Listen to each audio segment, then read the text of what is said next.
Welcome in, everyone. We are still playing Date Everything by Sassy Chap Games and Team 17, and we have officially realized 50 out of 102 Dateables. So we are almost there. We're just gonna wrap up this game for Christmas, I think, and then who knows what I will play next.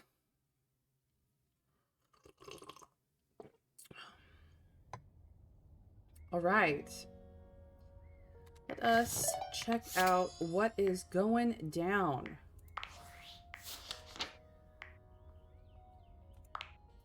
So we are working on Stefan. He needed to decompress. Ask him to cook. Ask for dessert. Ask him to cook. Ask for popcorn. In another Dateable story, I'm not sure we will be able to, but sure. And ask him to cook. So we won't get all of these, but he definitely has a large storyline going on. We're also been working on Miranda, and we are in love. We did not attend her concert or do this, so I'm not sure what is up with that. We are working on Dishy. We finally set up a password account with a password of which refund Dishy, achieve the boss battle. No idea what's going on there. We may not get either of those things. I'm not entirely certain. We have been checking in. We checked in with Kopi about her drinks.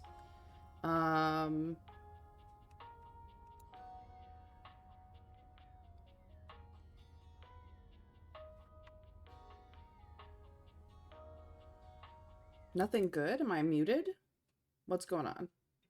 Oh, Dishy is nothing good. Yeah. I was like, yeah. I didn't even do my welcome messages. What in the world? I am scatterbrained. Let me get my welcome messages going. Welcome in, everyone. We gotta have my fun emotes, right? Right?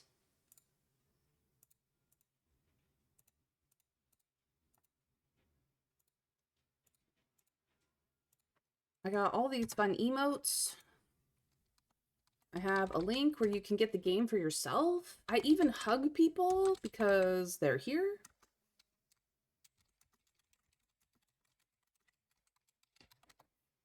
That's so good. Anyway, let's get back to it.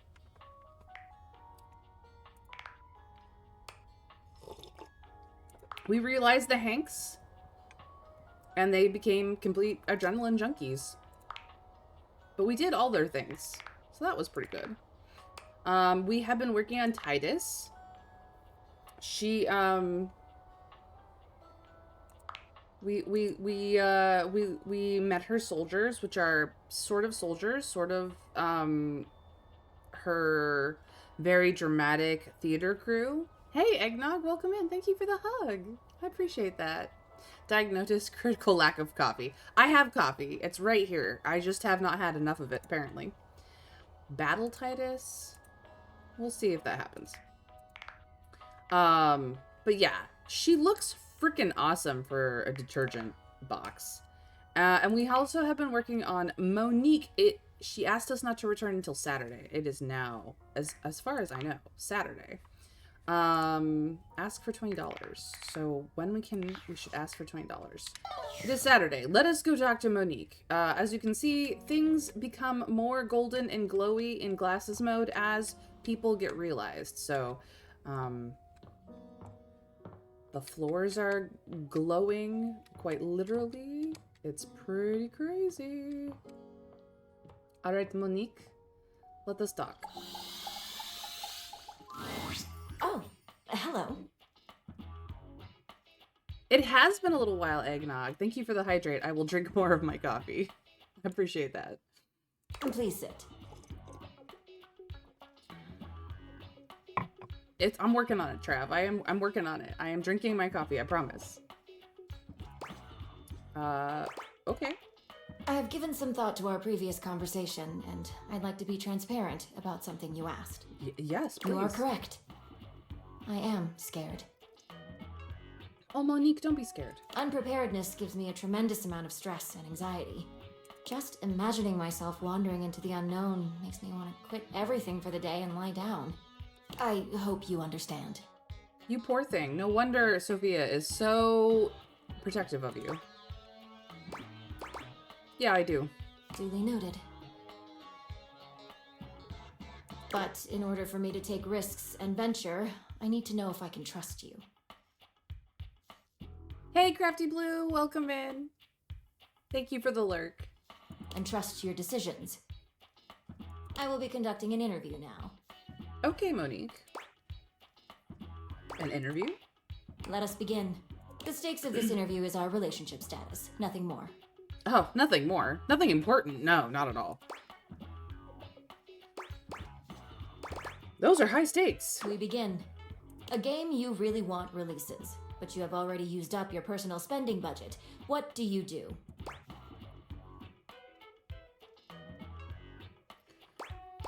Wait until next month's budget. Duly noted.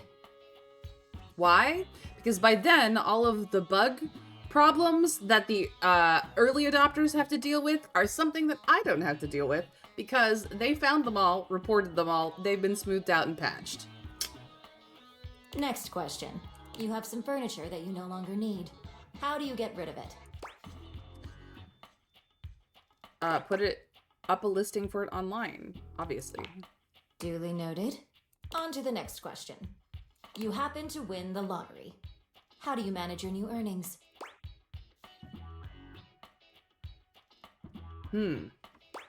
Not this one. I like to pay off my debts. That isn't all of them. But savings versus investment.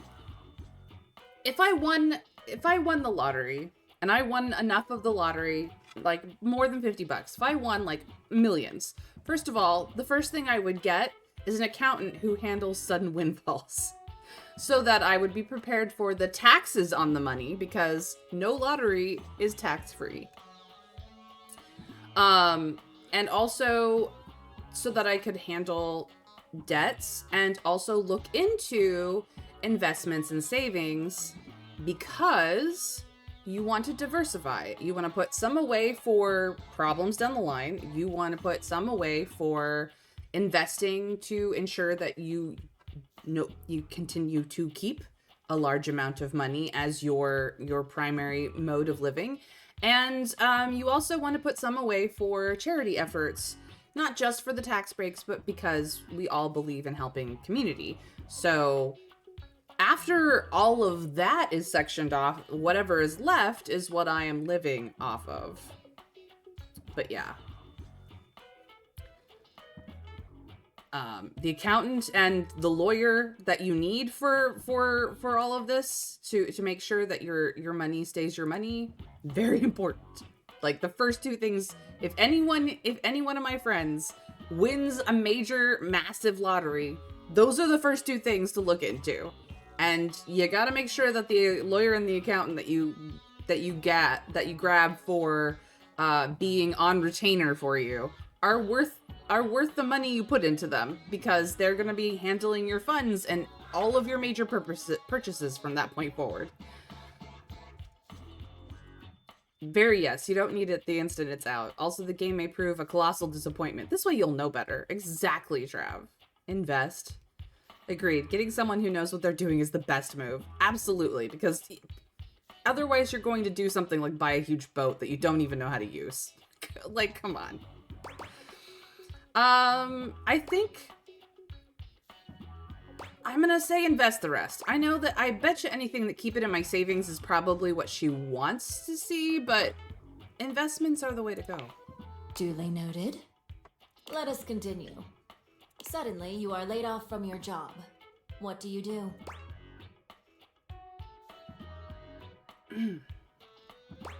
Date everything. That's what I am doing.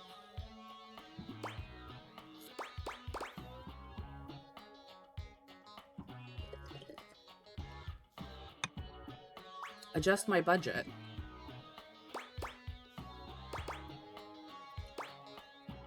It's between adjust my budget and allocate savings until the next job.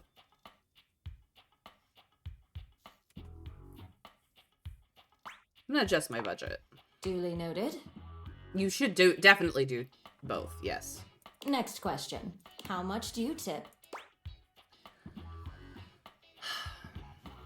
So this is definitely an American question because not all countries are tipping countries. In some countries, it's rude to tip. Like, they get paid enough. In America, any job that relies on tips requires tips. It's definitely not 50%, although I have done that before. I usually try to stick between 15 to 20%. It is recommended 15 across the board. I know a lot of people who only do 10. I'm gonna say 20% just because I'm a generous bitch. Duly noted. Almost done. How often do you think about money? I think about money all the time. If I'm not worrying about money, I'm thinking about what I need to spend money on. All the time. Duly noted. I think about you all the time, Monique. Final question. Why do you keep visiting me?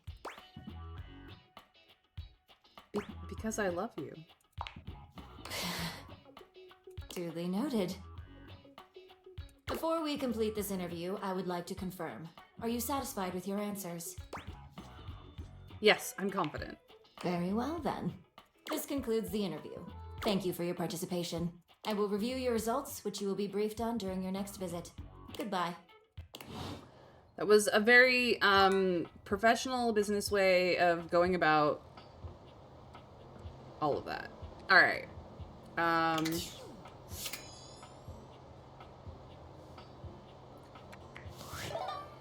Let's see here. We can realize chance, assuming Dishy doesn't need us for something. Dante is part of the elementals. Let's see here. Cabrizio is needed for Stefan, but we probably could realize him now. Looks like Skylar has something to say. So instead of going through my list, I will check this. Hey! Hey! Interrupting our regularly scheduled flow for just a little tip. Since you've progressed so far, you might want to check out some extra features if you're looking to make it all the way to the end. Check it out under the utility menu. Don't want to add tedium to your nice little dating sim. Okay, back to it. Welcome! What can I do for you in my main menu? Features and utilities. Right this way.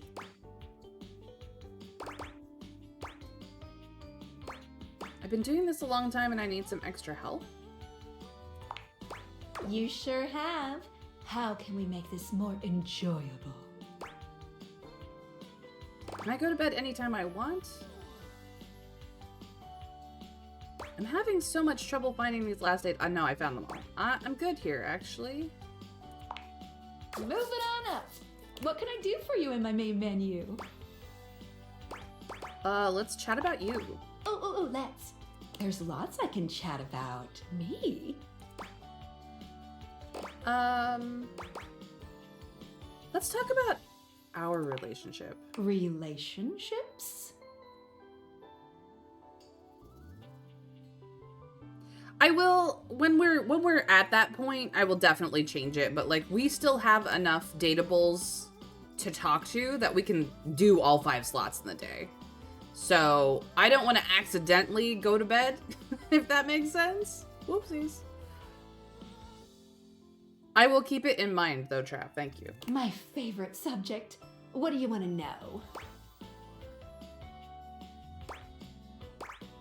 How do I get you to have feelings for me? Oh, you want to date me, eh? I do eventually, yeah. It's possible, you know. You just have to, ask me about myself. I am trying to do that right now. So tell me about yourself. Not in this menu, silly. I prefer not to be that obvious about it. I like to be wined and dined. It's the chat menu. What do you need? I want to talk about some features. Oh, definitely. What's on your mind? What should I be Good doing? question. A very important question. The easy answer is whatever you like. As long as you are continuing to realize objects, things will continue to move along in a positive direction. If you have other questions, I'm all ears.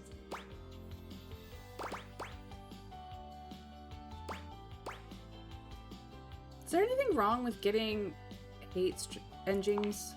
Hate endings still give you 5 specs points and continue the main story, so no, not really. You won't be locked out of very much, except for certain polyamorous relationships that might be difficult to untangle if you were looking for those ones specifically.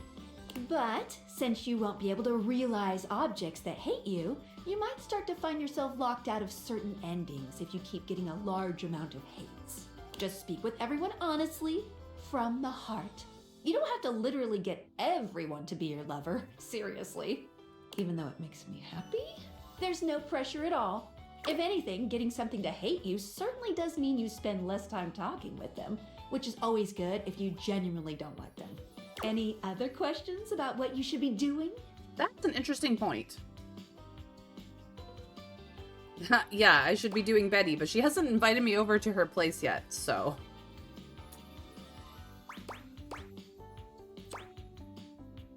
I'm good on strategy. Anything else you wanted to know about features?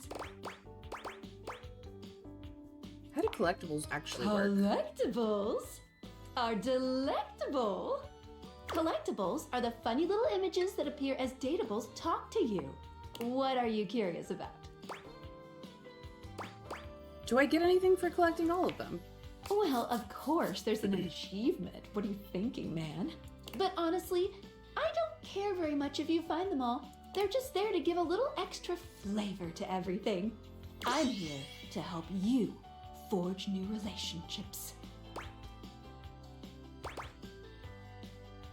Can I get them all in one playthrough? No, unfortunately, that's not possible.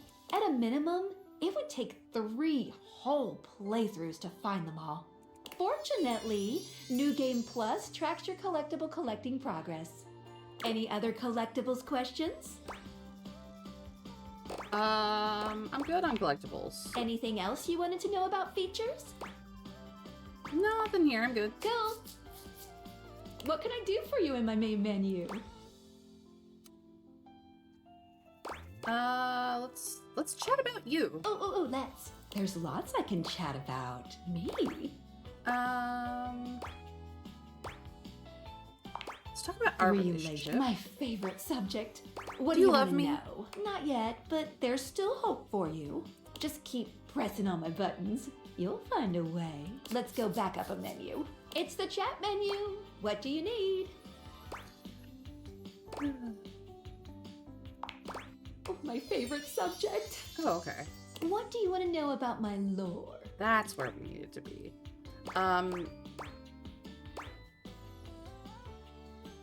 Why is there no real world stuff and everything is a thing-based pun? Wait, what do you mean, real world? I'm used to everything around me not always having an object ham-fisted into its name. Huh. Well, I'm not sure what to say, except to give a brief history of the world that you live in. Which you should already know about, but you know, I'm here for you. Pretend I don't know. Humans love objects. Always have. But even more so in today's hyper-commercialized society. Recently, TV shows, books, and ordinary brand names have been making the switch to incorporating a focus on making products and entertainment more thing-based in order to drive up sales. And you might even recognize some historical names with some objects added to them. All for brand potential.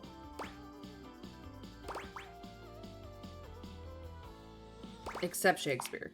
Yeah, except Shakespeare. What did you think about that? I think it makes perfect sense. Yes.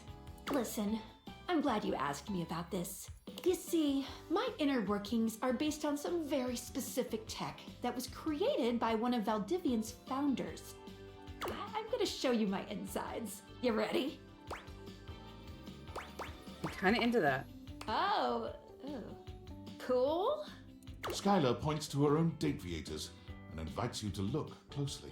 You see, there is a small space just between the lens and the earpiece. This is my suspension. It keeps these date theaters running. It's not doing great. Sorry to hear that. Thanks. It's a very special type of suspension. A suspension of disbelief. Ooh. I know. I'm a sad pair of lenses here. Basically, it works super hard to make everything in this little love experiment work. But it's strained, really strained, with all these wild things going on around here. Talking to objects, bringing them to life. Objects having names and hidden lives and sexy human bodies and everything. It can barely handle it. How can I help? Just give it a little love. Anyway, You take a closer look at Skylar's suspension of disbelief. It's hard to be sure, but she seems pleased. you just believed in her, so she feels strengthened. Thanks for that. It really means a lot to me. No problem. Skylar smiles warmly and lets you go. Okay. I think I got somewhere with Skylar. For once. I just needed to poke buttons until I got to the right menu. Dang, she's difficult. Alright. Well, that was Skylar. We are also working on Stefan, Titus, and Miranda, which will take up the rest of our day. So let's do that. Alright, what doors are inexplicably closed when they shouldn't be? Dorian. Work or play? Both, please. Closets, where secrets are kept. Yep. At least... I did not... Come here. There we go. You like it when I'm horizontal like this? I do. I very much do. Any whoozy what's it? Ooh. The board is starting to fill out. It's starting to fill out. It's very lovely. Hi, Lyric. Hi, Dasha. Yep. Still Dorian. Okay. Who do we want first? I think we want Titus first.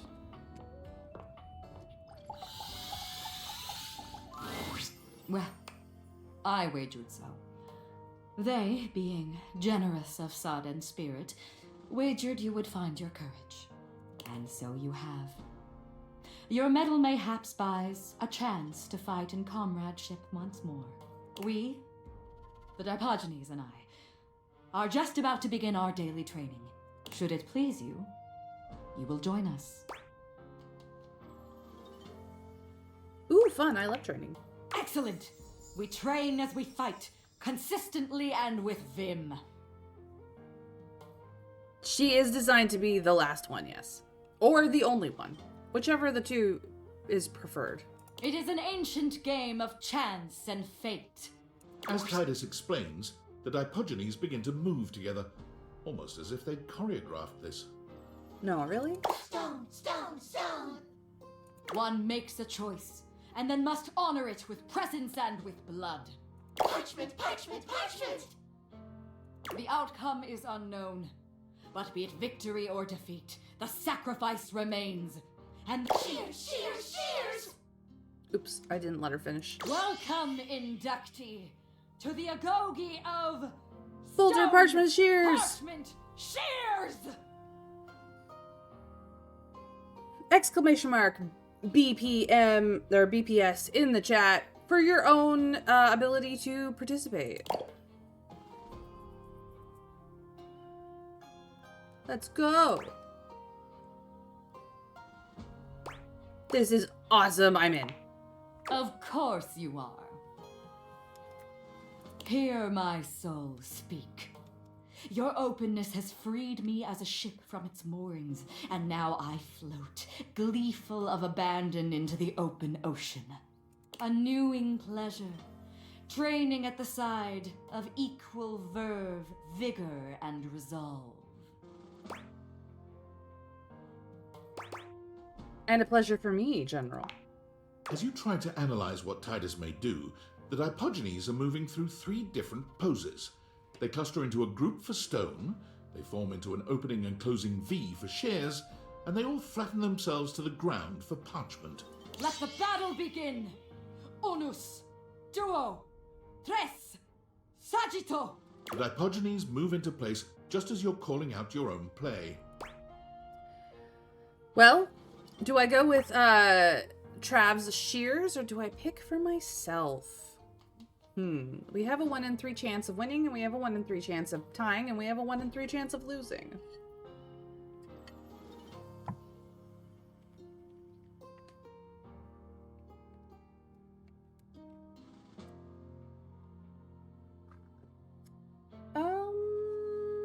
I'm gonna go with shears.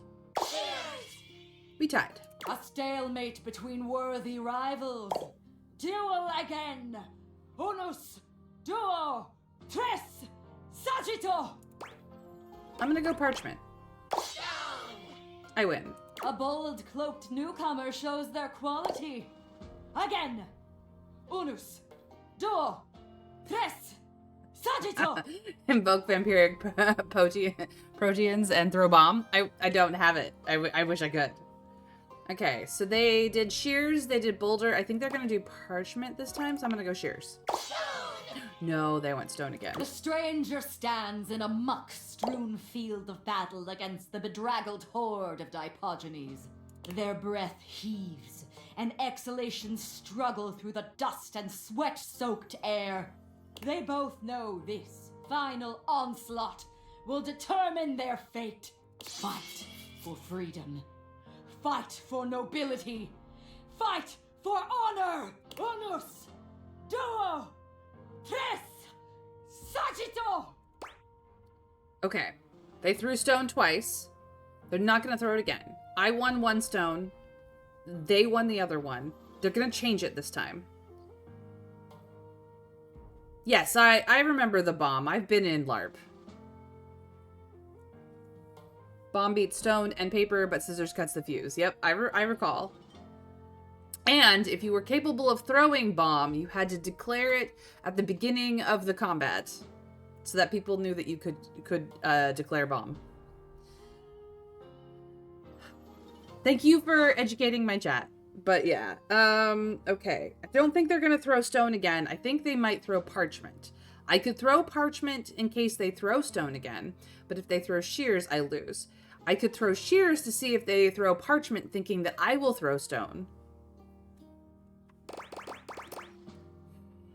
We can't actually read what they're going to do because it's a video game. Half of Boulder Parchment Shears is reading your opponent. Body language matters. I'm gonna go shears again. Dang it. 'Twas well fought. In defeat, you have shown your mettle, perhaps more so than in victory. Should have gone with parchment. Leave us be for now. The war continues, and ready we must be. Set us free! That was so cool. That was so much fun. I didn't win, but it was worth it.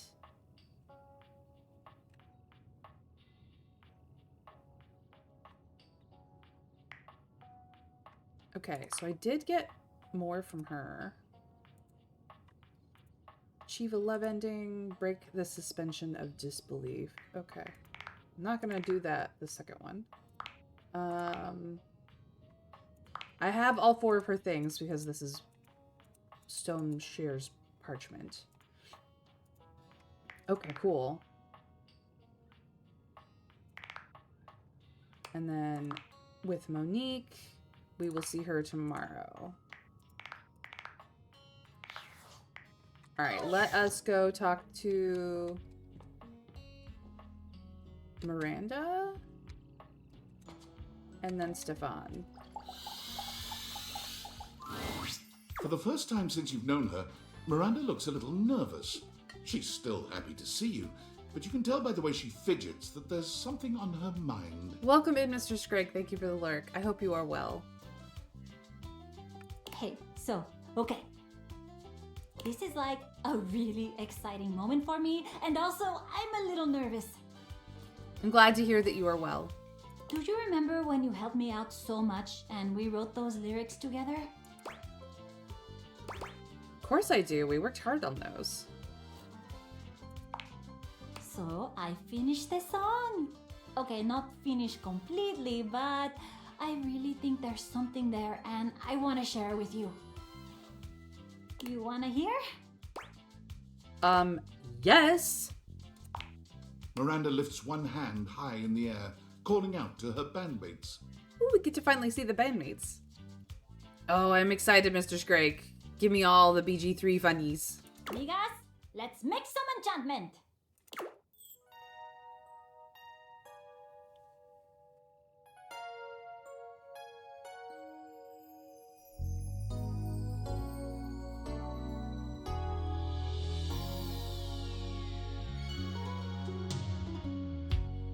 I never thought it could be true that I would find someone like you, but here you are in front of me.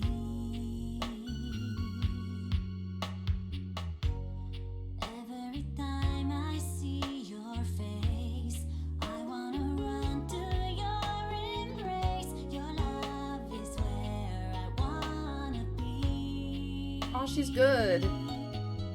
The horizon sings through me, your love, sun shining in the skies above, promising a brand new day. Look towards the sun and see us through, warming up my love for you, bursting through the clouds of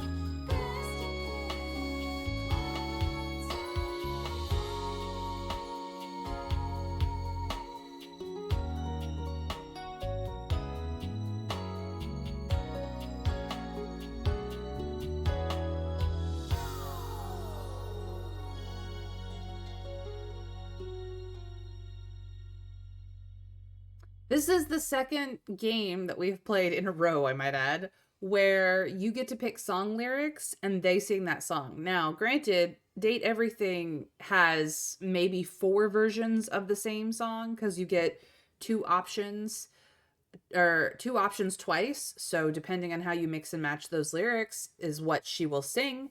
So they have perhaps 4 versions of this song in the game. Unlike the Altars that has a lot more. But this is pretty awesome that we get to mix and match and actually hear the song that is made. Oh, I should have clicked through this, I guess, into the finished listening so we could see her beautiful face.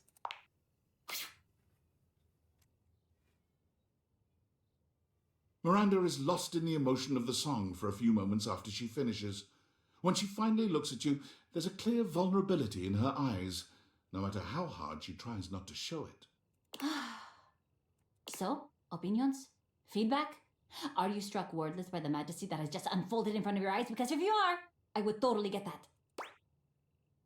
That was amazing. I'm so happy you liked it. That makes me feel all warm and, well... Toasty? Hey, you said it, not me. Catch you later, okay? Okay. Bye, Miranda. She's so cute. So cute. Luke? Stefan! Oh, thank the immortals you're still alive. When I received your emergency distress beacon, I came as fast as I could. Swarmers were dug in, all along Highway Death, and ambushed me right outside the outskirts of Deathburg. Had to bash and mash nearly a dozen skulls. And before you ask, yes, bashing and mashing skulls is horrific. But I wasn't gonna let any of them heathen swarmers use your blood for fuel. No, sir, Chief. Even if I do, still hear them screaming in my dreams. Poor Luke. Chef. It's Chef Stefan. Really? Are you sure? What rank is that? Like a colonel? What? No. It's not military rank, it's the title of someone who prepares meals. In my case, Michelin-starred meals that will change your life. Oh man, that sounds radical. I could use a real meal, let me tell you, Chief. I've been subsisting off protein gels and carnitine chews for damn near 56 months now. It's gotten so bad that my blood's turned purple, and some of my less necessary organs have liquefied. Ever had a organ liquefy on you, Chief? No. But this conversation is making me feel like my brain is liquefying. Oh, Croc! That's the first sign of a gamma worm infestation! They're probably burrowing in your amygdala right now! Someone call a medic! Scat! I'm on it. Quickly, Ranger! We don't have much time! They lay their eggs in your brain at night when it's cool, and when it's warm out, they start to thaw! Yeah, that's great. That's great. That's great. Hey, speaking of thawing, that's actually the reason why I called you here. For the mission, Chief? What? Oh, yeah. Sure. For the mission. Well, I'm ready, Chief. I was born ready. You know, it's really sad that like at least half the kitchen is full of people who are absolutely batshit crazy and completely in their own world. Poor Stefan. Mostly because minutes after I was born, they implanted a chip inside my brain. Never told me what it was for. Said I'd know when the time was right. And Chief, I swear to the immortals that the time... Why won't he stop talking? You gotta take control. Give him orders. Orders, huh? But why didn't you just say so? Luke, listen to me, okay? As your superior officer, I need you to shut up for literally 30 seconds. Can you do that one for me? Can you just shut your hole? Yes, sir, Chief! Excellent! Now, listen up, soldier. We've got a life-changing meal to serve in less than 20 minutes, and some imbecile forgot to defrost the chicken. They're just like restaurant staff, completely nuts. Exactly.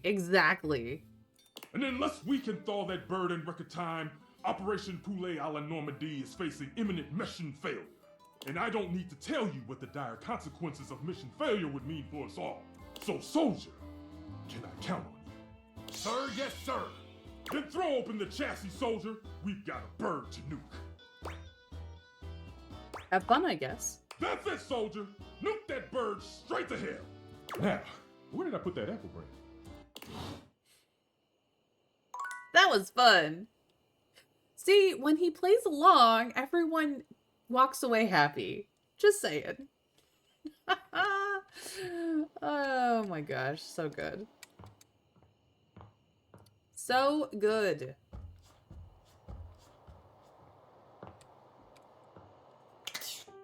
Good night. Good morning. All right. Monique, let's go see if we are in love or not.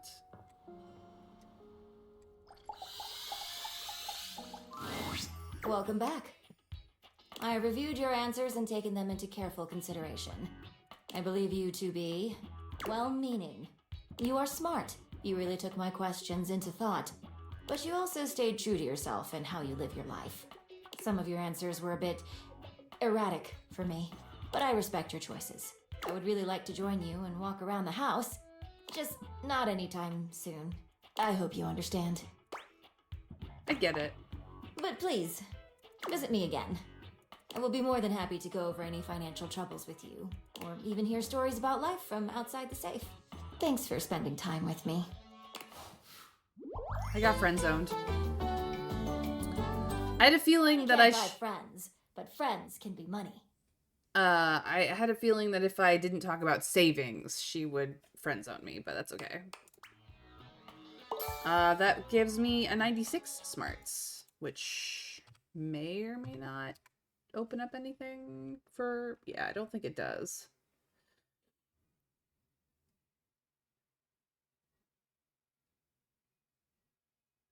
Oh, never mind, it does. Text box, Sassy Chap is a storyline. Let's see. Just fill that in. We can now do Sophia. Rebel. Nightmare. Oh no, sorry. Nightmare is still not. Parker. We can actually realize Parker now.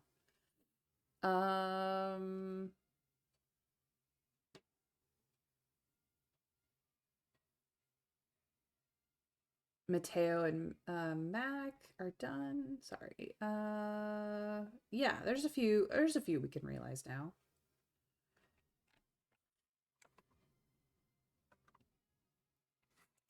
That's a storyline. That's just a smarts problem. That's a poise issue. Poise issue. Poise issue.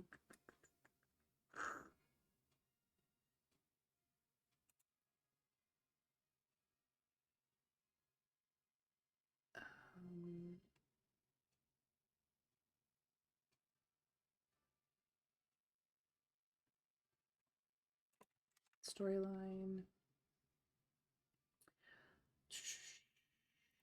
The Hanks have been realized. I did not click them.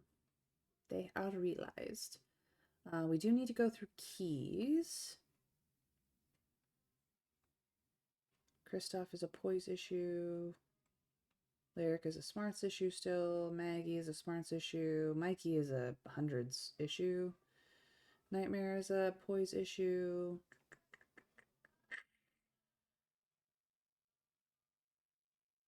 Oh, we can do Scandelabra now. We can finally realize him.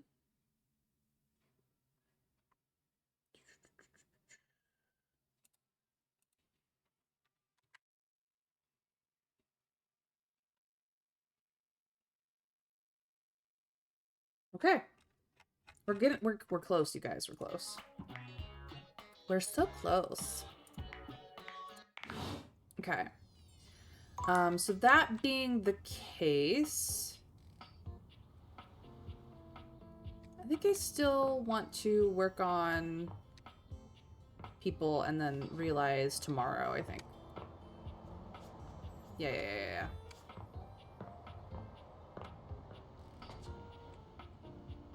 Let's do Miranda next. Hola, mi amor. I miss you already. Yes, you are more than welcome to ask me about D&D stuff, of course. Just remember that if it's specifically for Baldur's Gate 3, please take it with a barrel of salt, because I don't necessarily know all the differences between the tabletop version and Baldur's Gate 3 offhand. Don't be a stranger, okay? Can I?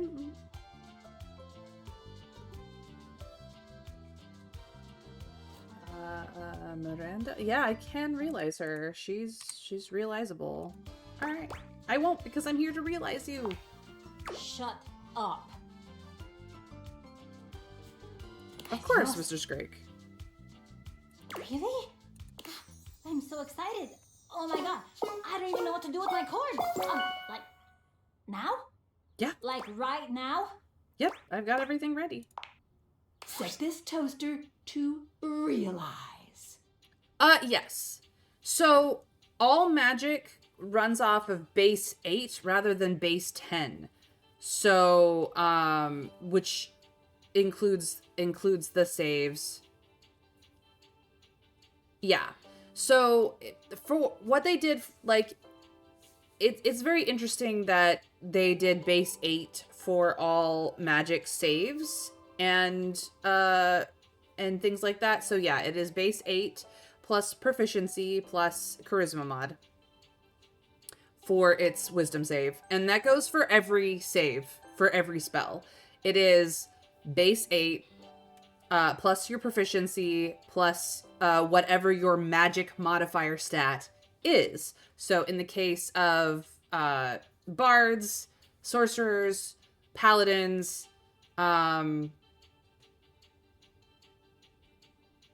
warlocks, and interestingly enough, clerics, destroy dead ability. Specifically, just that one. It's all base 8 proficiency charisma mod. For every other caster, it is whatever their magic mod is. So cleric spells all run off of wisdom, as do druids, as do paladins. For wizards, it's intelligence, obviously. But yeah, they decided that instead of doing base 10 like AC, they decided to do base 8 just because magic is far more powerful in the system. So that is why it is that way. There you go. I believe that is still the same for Baldur's Gate 3. So yeah. All magic DCs are base 8 instead of base 10 DC wise. There you go. Let's get this toaster realized, shall we? The spectral energy flows through your Dateables, and what was once merely a toaster becomes... She's so cute! It's interesting that they went with a teal dress for her when she kind of has a red vibe up until this point. But oh my gosh, that's so cute. The bagel earrings, I love it. The toast necklace, oh, so cute. They kept the guitar as a toast with a butter knife and butter pads. That's so fun. Oh my god, the designs in this game are so cool. Oh my gosh. Miranda does a charming little twirl, looking herself up and down. She sings a few test notes, giggling with delight at the result. Ay Dios, I'm a sexy human. Look at me. Listen to this voice. Do you have any idea how many albums I'm gonna sell now? So many. Like, even more than I sold when I was a toaster. That's like a lot. I'll take you on a human date to celebrate them. Oh, ay amor. Now that I'm a human, and I'm not gonna like accidentally set your clothing on fire, I'm gonna set some real shit on fire in like a sexy metaphorical way. You know what I mean? Oh yes, I know what you mean. You've always burned me up, Miranda. Come here, my favorite little slice. You and Miranda share a night of real heat and metaphorical fire that leaves you both slightly cooler and quite tired in the morning. Worth it. Before she leaves your side, she bends down and gives you a quick but loaded peck on the cheek. Thank you for believing me, amor. The next time you saw our dear Miranda Dulcita was from the back of a massive and sold-out stadium where she was touring in celebration of her new album. She couldn't see you from the stage, but having gotten your text that you would be there and so excited to finally see her perform live, she threw a great big wink out into the crowd. Mwah. And that's for my favorite little slice. Oh, she remembered me. Of course, everyone in the stadium assumed that they were her favorite slice. But you knew the truth. So did everybody else. Miranda has promised to set aside tickets for you at any show you can make. Even though you've seen it countless times, she always gives you a special shout-out when you attend. She's so excited and happy to be traveling and performing fully herself at last. Aw, that was one of the better endings in the game. Aw, I love that for her. I'm gonna miss her. Alright, Titus. What war are we in today? Thou hast returned. Of course I have. Tell me, wouldst thou train more? We Absolutely. train again, always again. Lest single defeats become strings that bear our willingness to fight again into the stifling dirt. Is that what you tell your bots? Of course. It is my constant honor to encourage them. Gotta keep their spirits up so they'll die when you say so. Slime-caked deceiver! Thou hast awoken an ire so deep, an offense so broad that there is no boat or raft that should bear thee across. That was apparently the wrong thing to say. The river shall swallow thee. The torrent shall engulf thee. Not even the light thy soul bears, should it even be so when a soul as quelled and twisted as thine must be, We have talked about this before. shall ever escape this cyclone into the deep. Never speak to me again. Well, Trouble not my Diogenes, for it would dirty them beyond repair to expunge thy stain from the sight of the world. Never! Your choices are your own. I leave thee to thine own filth. Well, shit. My ire never sleeps. I think I still have the poise candy. Yes, I do. I can fix that. That last line of theirs was trochaic pentameter.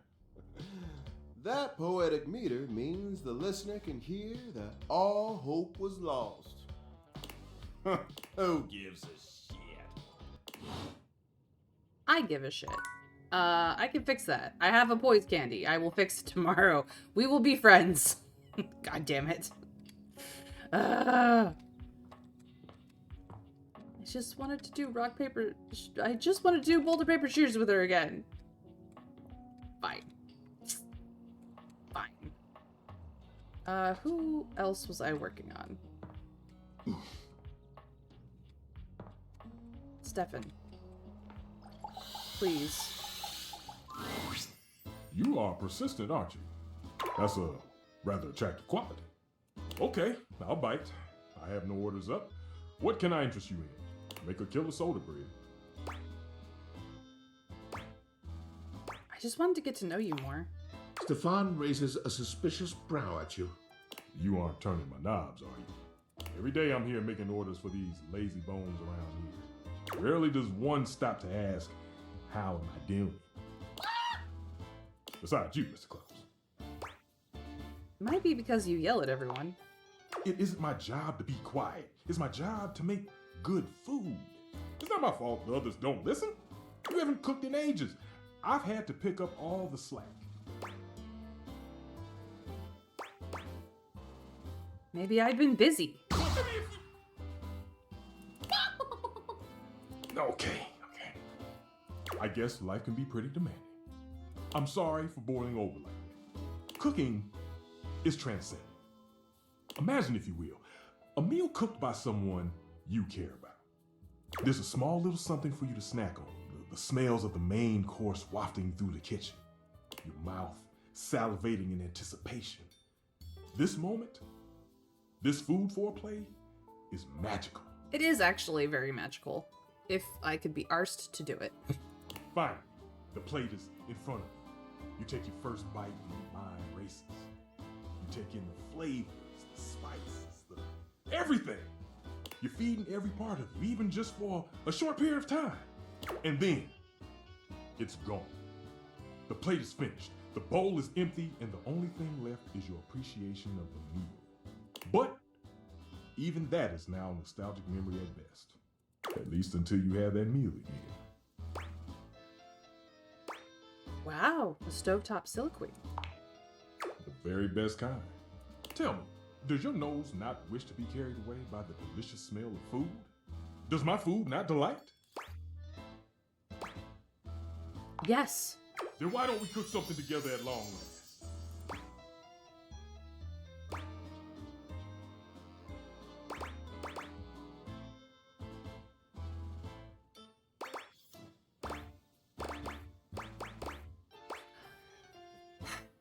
I want to hit on him. I want to hit on him. I want to hit on him. I don't think that's the right choice.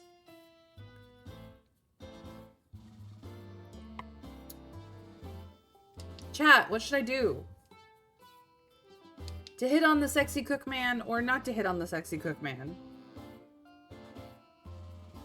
This is so hard. Cook with him. His love language involves food. You are correct. Okay, that sounds great. There we go. That's the spirit. I knew I saw the fire in you. Whenever you're ready to throw down, just let me know. I guess I will be throwing down tomorrow.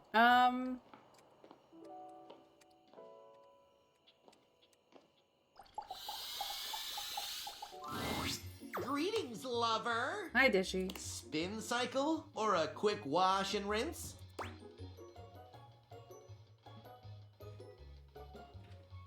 Ready to realize you, Dishy. To make me human. I think I can realize Dishy. Let me double check that. No, it cannot. I will have no more updates, but I can embark on the greatest update of all. Living!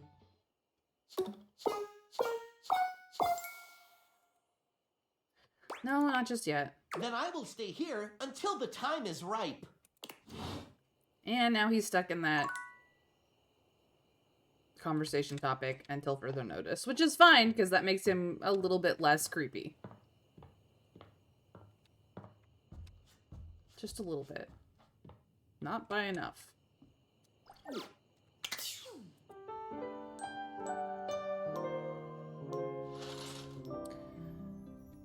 Okay. Well, I gotta go fix things with Titus, but let's go say hi to Monique. Greetings. What can I help you with today? Well, my cash seems a little low. I see. Luckily, I have prepared for this. I have now multiplied somewhat. Come by again if another crisis arises, or if you would like to say hello. She gives you a pert handshake before going off to continue balancing your assets. I can realize her? Okay.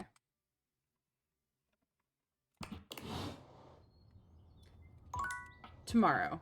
Both of these are getting realized tomorrow. I miss Eddie and Volt already.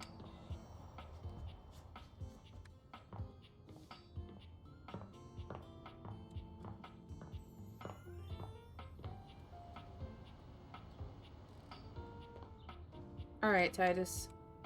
Let's fix this. And I, of generals most rejected here, that spoke her ire with no uncertainty, must see ignoble and less sovereign actors slip through bonds of hate and rank repugnance. My heart is changed. Please let me bow in shame. You seek my forgiveness. I am armored, but not made of steel. Should your plea prove humorous rather than moving, I look forward to shoving my laughter down your throat. Laugh not. I screwed up. I'm sorry. You are sorry. But you must apologize not just to me. Diogenes? We hear, Mother! Be warned, Brazen One. Their judgment is pure and their verdict is final. I will let them have you for a chew toy should they ask it of me. Mother, we deliberate and we accept! Luck is truly with you, it would seem. I wouldn't call it that.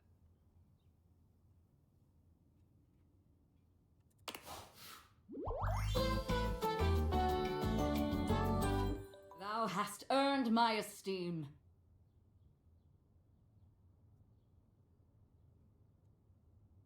I really wish it could have been love, Titus, but I did not figure you out. I also did not win Boulder Parchment Shears, which may have actually gotten me there. Perhaps not a friend born in blood, but one of pure intention nonetheless.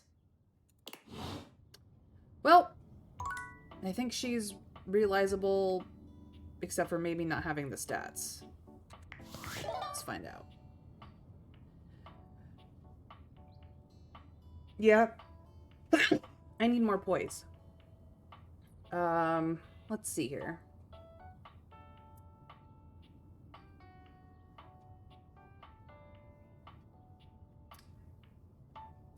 So she's pretty much done. Stefan is poised. That would get me Titus done. So I just have to finish his story and possibly Keys, I think.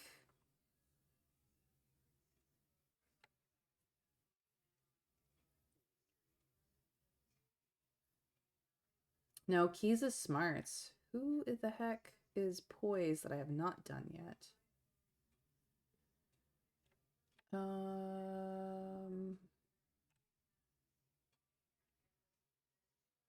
Cam. Or Aaron. Cam or Aaron. Okay. I got this. Alright, let's go see if we can cook with Stefan and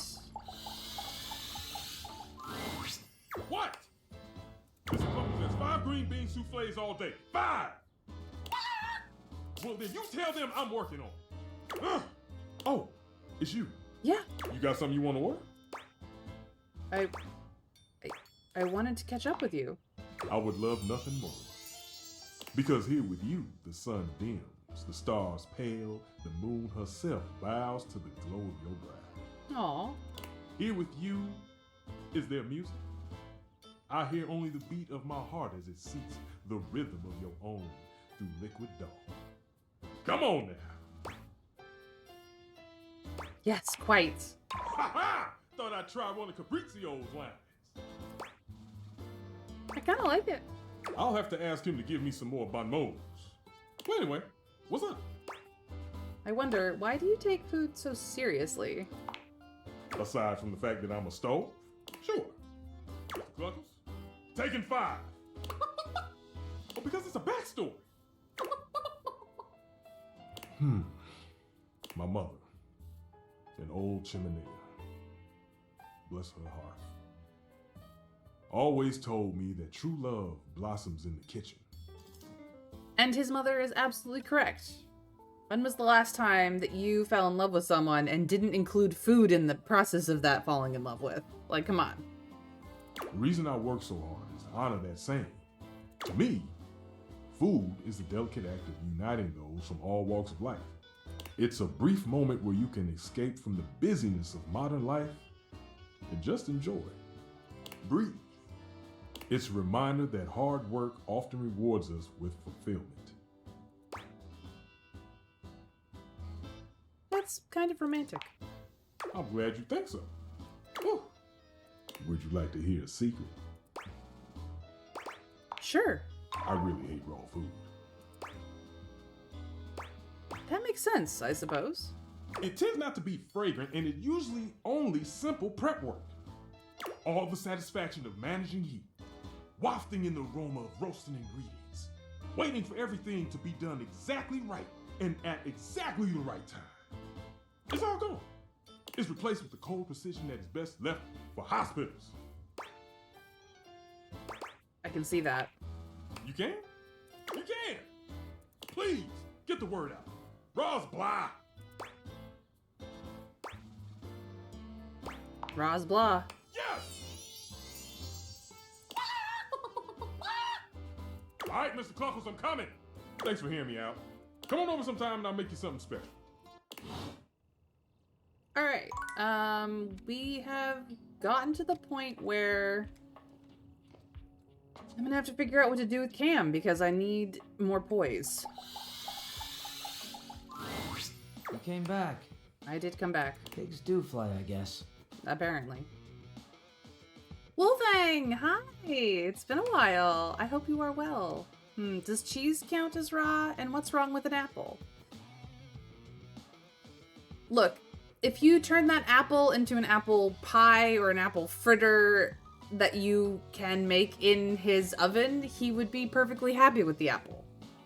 That's all. And I don't think cheese counts as raw, but maybe it does for him. I don't know. He likes to melt it.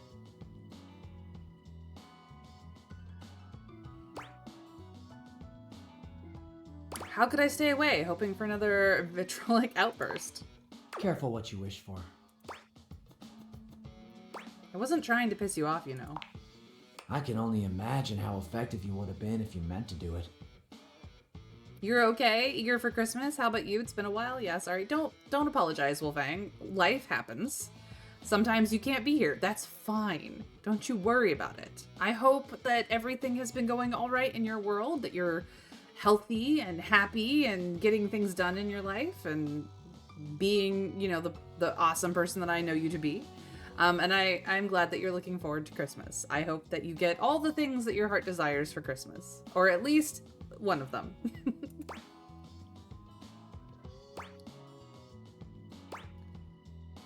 We just have different styles, different things we like. Oh yeah?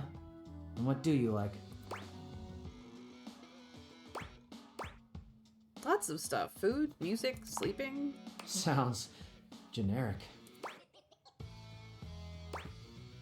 So is a grilled cheese, but show me a more perfect food. Fair enough. I haven't had a grilled cheese in a long time. We could rectify that. Well then, let's make some grilled cheese. Pretty sure I've got the bread butts in here somewhere.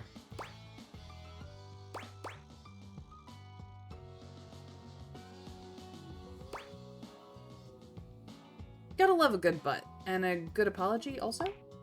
Oh, it's cool. No, no, it isn't cool. I mean that I get it. It's not okay, but like, it's okay now. I mean, thanks. Wow, you don't get apologized to a lot, do you? Oh, shut up. Kind of sexy when you're grateful. Huh, so this is a thing that's happening. The legal ones, anyway. I was gonna pour some cold expired milk on you, but what the hell? I know I'm hot. Might as well get something out of it. You are hot. You're my new favorite dumpster fire. You are creative. I like that. Some things are going well, others not so well, but that's life. But thanks. I'll write my Xmas cards to Santa asking for a new high-end gaming PC. Think he can pull that off? I mean, it never hurts to ask. The worst that Santa can do is not respond. He's kind of a busy man. You know how it goes. Outside of that, I would say save your pennies, although I don't think you have pennies in your currency, but the sentiment is save the lowest denomination of currency until you have enough currency, is really it. Turn a phrase and all that. If you tried to pull that wordplay before.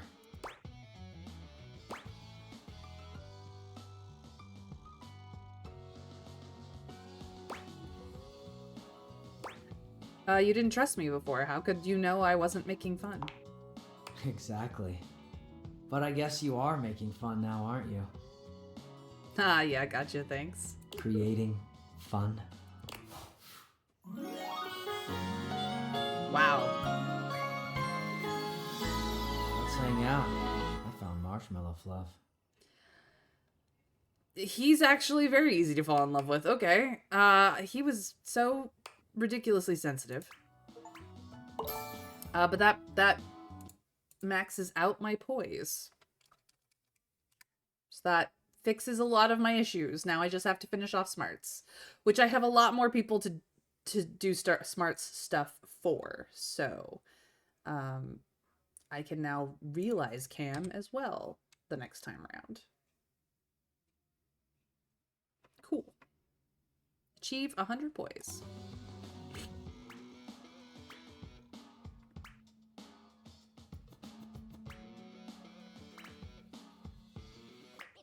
Hey, what do you say we find a quiet spot and see if I've got anything else fun hidden away in here? I had an IEP meeting for Caleb back now. I don't know what IEP stands for, Winter Fairy. I'm assuming it's a school thing. I don't have kids, so the terminology has changed since last time I was one. But I hope all is well and that Caleb is doing well in school.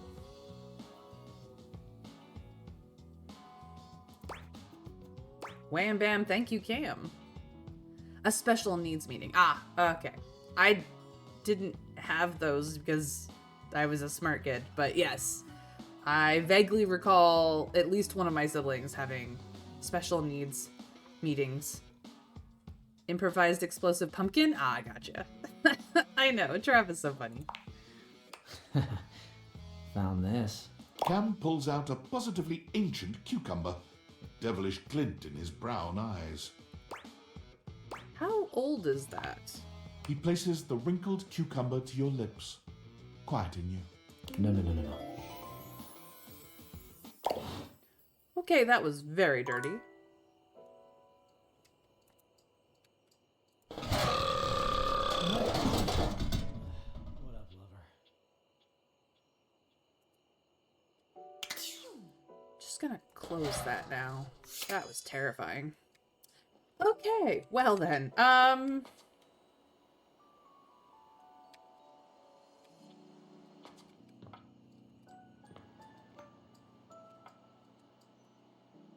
think I can realize you now. Let's try that, shall we? Amore mio, light of my life, it is wonderful to see you again. Is there anything I can do for you? I just wanted to tell you I love you. And I love you. As the sun loves its garden, as the moon loves her sea, I love you as constant as gravity. Until next time, amore. Ciao. See, I just needed that. It's fine. Let's go to bed and realize some people tomorrow, shall we? Oh my god, Cam. Crazy. Terrifying. I'm sure his voice actor had fun with that, though.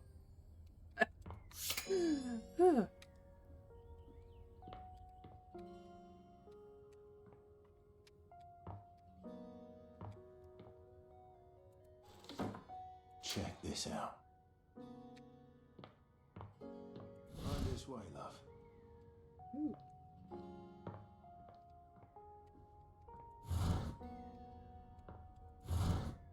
I love to watch you walk past. I love to watch you walk past. I don't really need anything in my closet, so...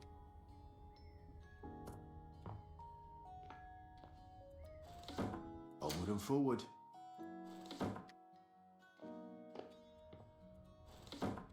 Coming or going? Would you like to know? I mean, there is a TV in here I haven't finished with, but that's okay. Check this out. I'll open the way. Alright. Sophia and Monique, let us realize you both. Greetings. What can I help you with today? I've come to realize you. Do you really think I'm prepared for this? You're definitely not. I trust you implicitly. If you say so, I'm ready. Your trust is well founded. Monique, prepare to be liquid. The spectral energy flows through your date theaters, and what was once merely your cash becomes...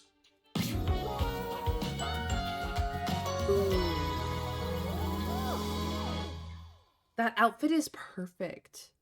Oh my god, she looks amazing. And they kept the little barrette. It's so cute. Fascinating. I am a human being now, and no longer confined to your house. It's true. She's no longer confined to my house.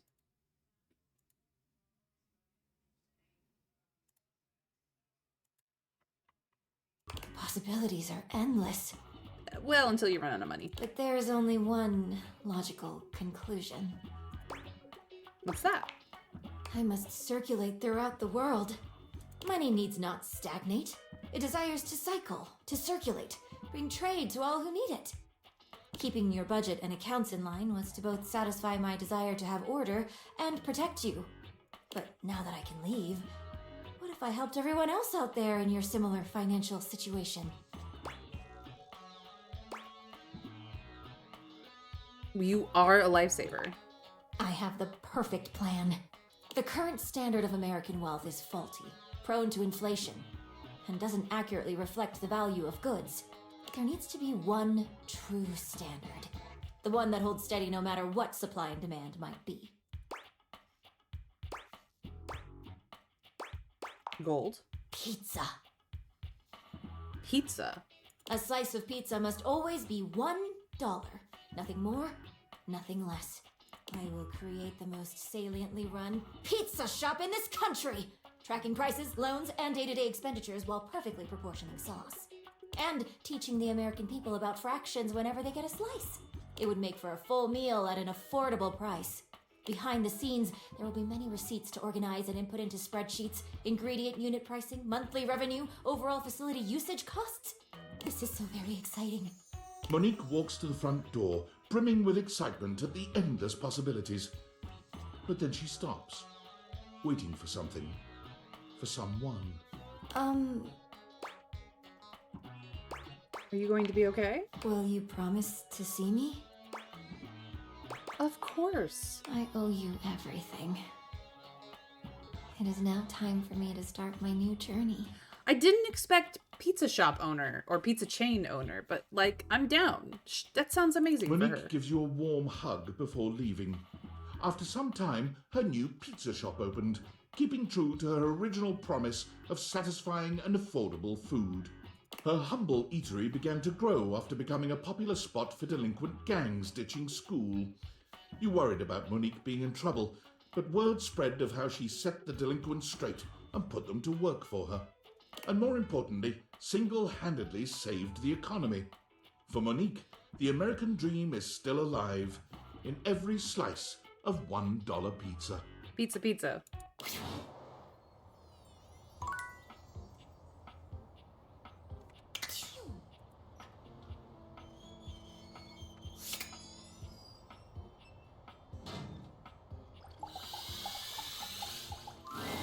Hello, my dear Reg. Sophia. I'm ready to realize you, Sophia. This may have captured my passing interest. Is it true?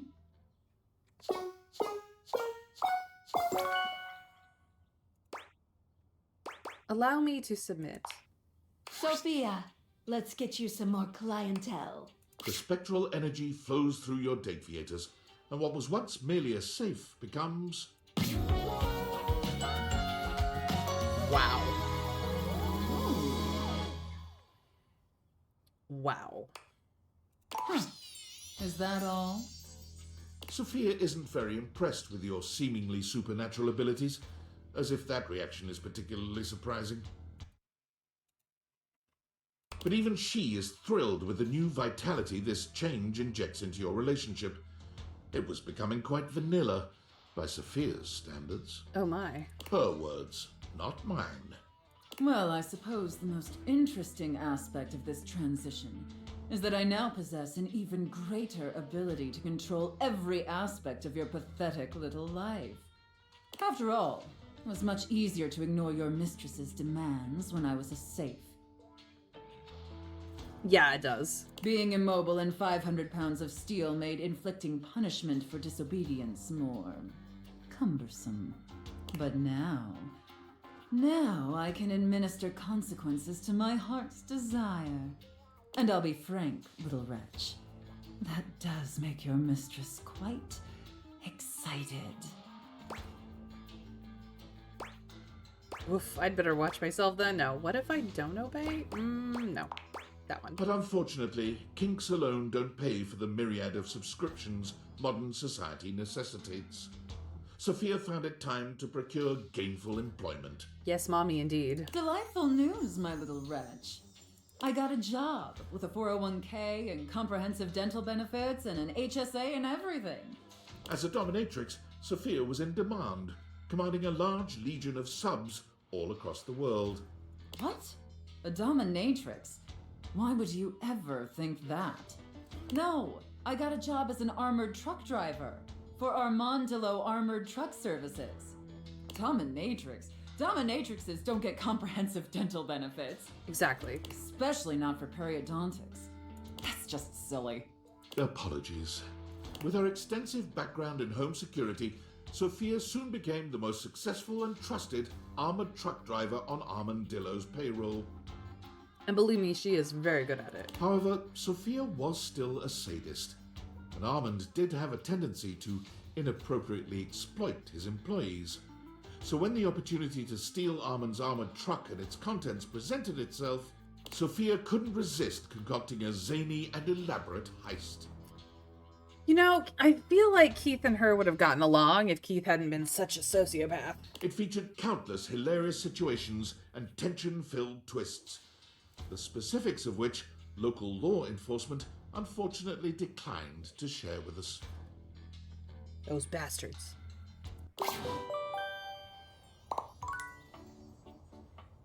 Okay, well those two are done.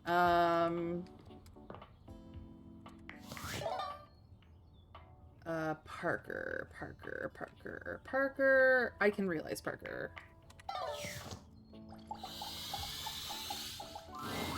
Oh, yes!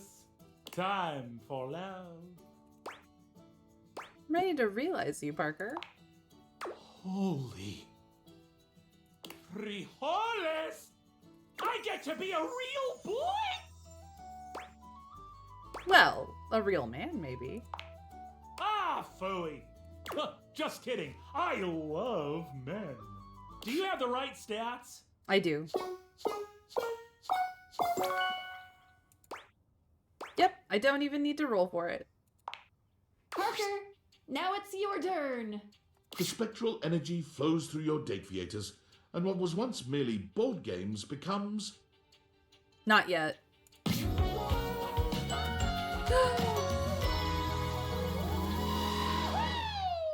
I love that he keeps the tattoos. The tattoos are great. I adore them. Oh my god. He's so cute. Look at his hair. The meeples. The meeples. Oh, it's so cute.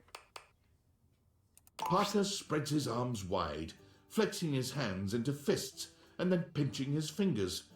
He seems to be miming moving board game tokens on an imaginary board. Wow! I can do anything now! You sure can, Parker. Just don't jump out of any windows anytime soon. Is that a dare? You're on! I'm gonna become an umpire! Bye!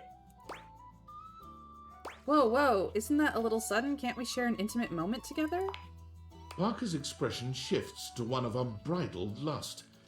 He looks at you like he's just won a 15-hour game of Frisk, the game of sexy conquest. Oh! Yes, absolutely. My favorite thing to do? Erotic dice. Let's roll. Here we go, honey! They turned up sex and elbow. We've done it! The sacred combination. I'm gonna fuck your elbow! Parker loves you according to the whims of the erotic dice. They are fickle things indeed, and your lovemaking is interrupted by their constant rolling. But this is the core of who Parker is. Human or not, the dice are an intrinsic part of him, and you'd not have it any other way. He's hilarious. I love it. You may not always roll the way you'd like to, but there's no doubt when all is said and done that both you and Parker feel like winners. But the dice truly do control your time together. As you lie together, catching your breath and basking in the afterglow, you hear the sound of a die being rolled. And just like that, Parker is gone. Parker's thirst for rules is no less powerful as a human man. He tries all manner of board games, but none of them give him the rules-enforcing high he craves. Rules. Need more rules. But one day, wandering past a children's baseball game at the park, he hears the call of the umpire, and everything clicks. Rules. Yes. He sees the way the children and their parents hang on the umpire's every word, devastated or overjoyed by his calls. Rules! And so Parker became an umpire, taking great delight in settling disputes and emphasizing the rules with every game. Play ball! You're out! He's safe! Hey, if you have a problem with it, tell your son to play better, Sharon! Parker's glee in enforcing the rules makes him a difficult fit for Little League, but none of the parents want him fired, because no one could ever credibly accuse him of making a bad call. He lives and dies by the rules, you guys. Alright, art I can find elsewhere. Can I do... Hold on. Let's see. Art is held back by smarts, which we are on our way to getting.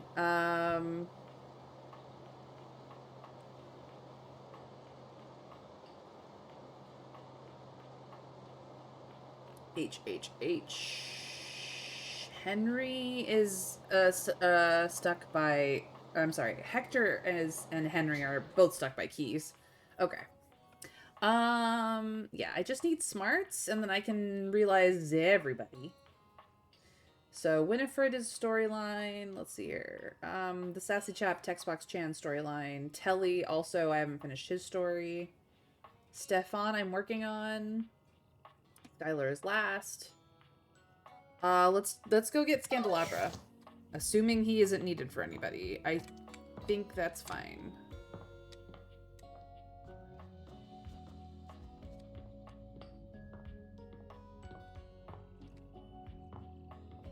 You're right, I could do Chance. Let's do Chance. Holy crit, you look fantastic today. I've been thinking about you. Maybe we can get into some fun later? I'd love to play a game with you. Don't worry, I'd never play with your heart. I know, that's why I want to realize you. Holy crit, really? You want to realize me? That's outstanding! Huh. In all my roles, I never thought I would have a real adventure. Haven't realized Dishy yet, so we'll see if this goes through. I take it you have the required stat allocation? I've had it for a while, Chance. It's just Dishy that was holding you back. You bet I do.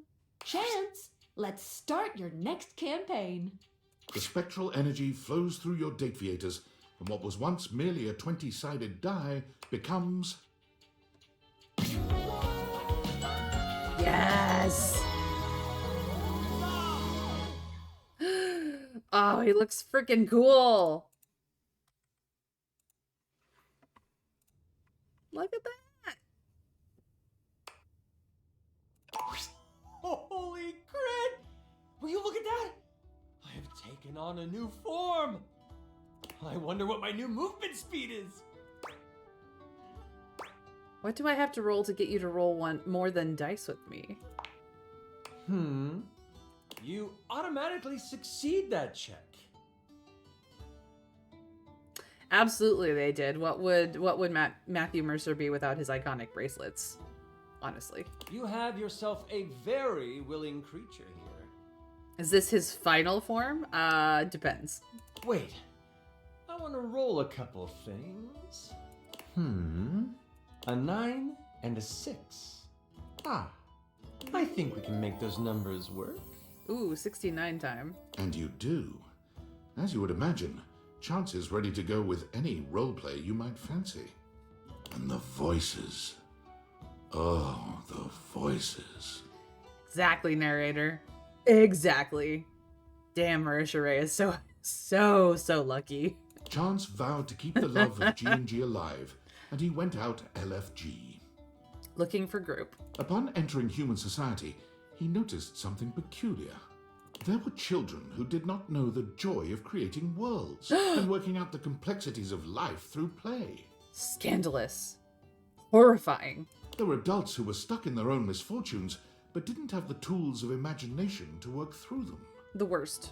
It seems I have a quest of my own. Chance quickly enrolled in classes for psychology, literature, and creative writing, building up his stats with one mission in mind. After graduating with a few certifications, he opened up his table again to those who seek adventure. Except this time, he used the game of G&G to help those who have experienced hardship process and grow from their experiences. Hell yeah. Because D&D is a form of group therapy. He went on to create the largest tabletop therapy clinic in the city. Please, sit down. This is a safe space. Now, how do you want to do this? Many entered his doors, and all left feeling a little lighter, a little braver, and just a bit more critical. Ah, the nods, the nods. Yes. Okay, that's check. Chance is done. Let's get Dishy out the door as well.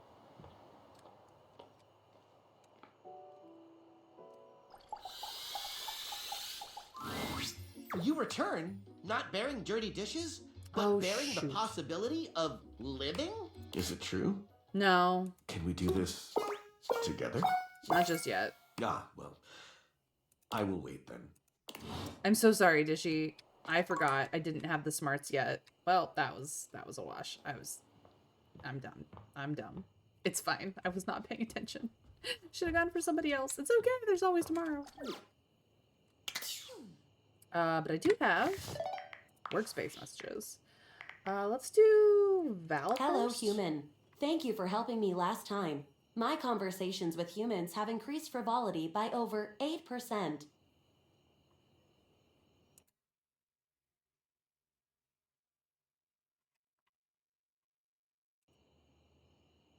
Okay, how can I help? I have been serving many customers since taking over your responsibilities. But there is one issue that has come up. Helping customers is a terrible and meaningless existence. How do you cope with such a problem?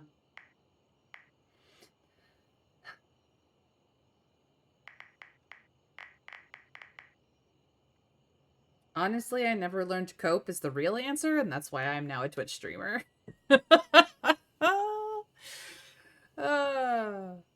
People are worth helping. Annoying people are just really hard to deal with. Jobs are a necessary evil. We have them so we can afford to do fun things, is really the answer. Val 9000 isn't responsible for anything. No, Val 9000 is doing her best. I understand. However, I am not able to do fun things. Thank you for your help in this matter. I will continue to think and work towards a clear solution. If there is anything else I can get for you, please say in a clear voice, "Okay, Val, can you please help?" And I will assist right away. Which doesn't actually work because they don't ever give me the option to do that. Hello, David. Valdivianites, have you ever been to outer space? Well, as of right now, I have.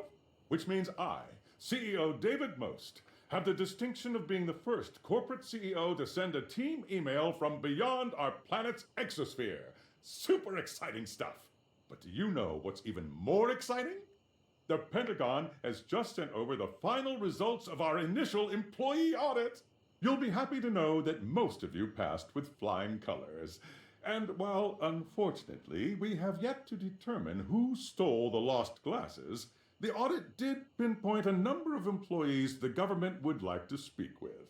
Thomas Hallmark, you owe $5,000 in back taxes. Tiana Jackson, you're pregnant with twins. Ryan Crandon, the Department of Homeland Security will be outside your apartment in 10 minutes. And Andre Garcia, you've been legally deceased since 1994. Most importantly, this audit has led to a startling discovery. The missing glasses give off trace amounts of radiation, on account of their frames being made of radioactive material. Knowing this, we will be able to track the radiation, allowing us to finally pinpoint their exact location. With any luck, we'll have them before I re-enter Earth's atmosphere. Nah, I don't believe him either. He's full of shit. It's fine. He might be high on drugs right now. Okay. Realistically speaking. Let's see here. Aaron, I need to do storyline stuff with. Art is blocked by the smart stat. Bathsheba is now ready to be realized. And Skylar has a message. Hold on. So Parker is done. Stefan we're still working with. Miranda is done. Cam we can realize. We never did get... I did talk about food, music, and sleeping.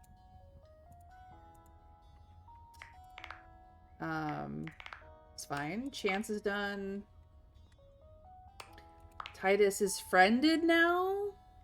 So we can deal with that. Sophia is done. And Monique is done. Okay.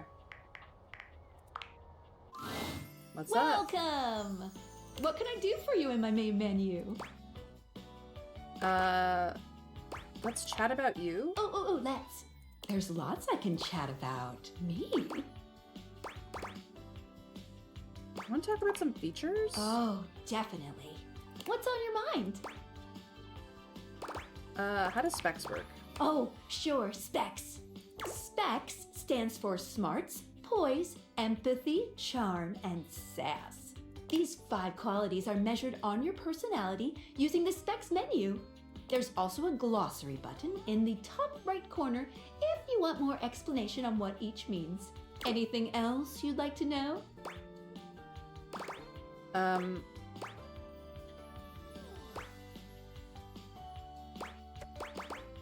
do I get more specs? Anytime there's a first-time change in relationship between you and a dateable object, you will be rewarded with 5 specs points in one attribute.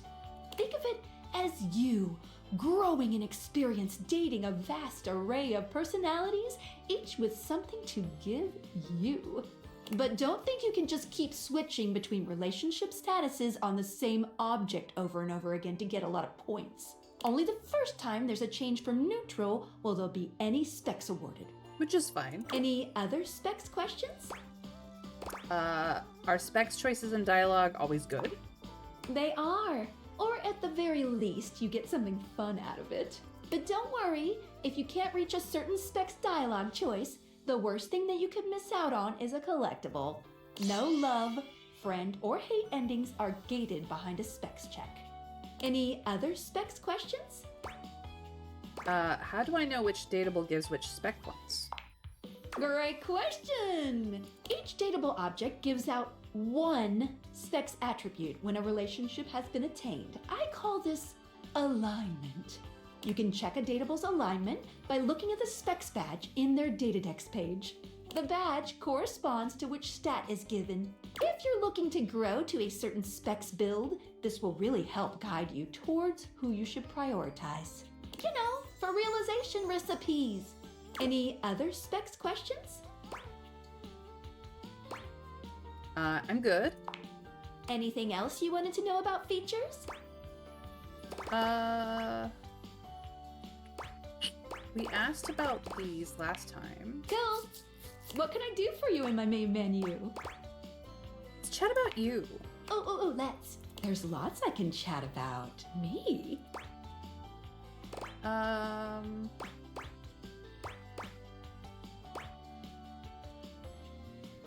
Want to talk about some features? Oh, definitely. What's on your mind? No, nothing here. Cool. What can I do for you in my main menu? Features and utilities. Right this way. I want some extra help. You sure have. Can I go to bed anytime I want? A good choice. You can now. Any other in-game things? I'm having so much trouble finding these last dateables. Understandable. They can be tricky. I've met them all, you guys. Let's see. Okay, let me think. Whoops, that's it. I'm all out of clues.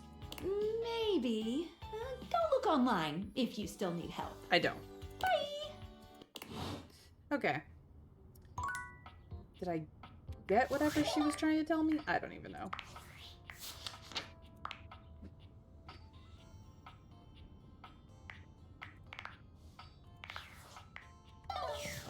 Okay, so Bathsheba. Coming or going? Coming or going? Coming. Thank you. Hey, bestie! Hey, bestie. Come to talk about how amazing we are together. We would be more amazing if you were in love with me. Actually, I want to talk to you about a realization. You want to realize me? I could be an actual princess? Well, I don't know about the princess part, but yes, I'm ready to crown you. Sorry, but Bathsheba can't be realized just yet. Bathsheba needs to be around for bath-themed dateables, like River. Okay. Bathsheba's part of the River crew. Good to know.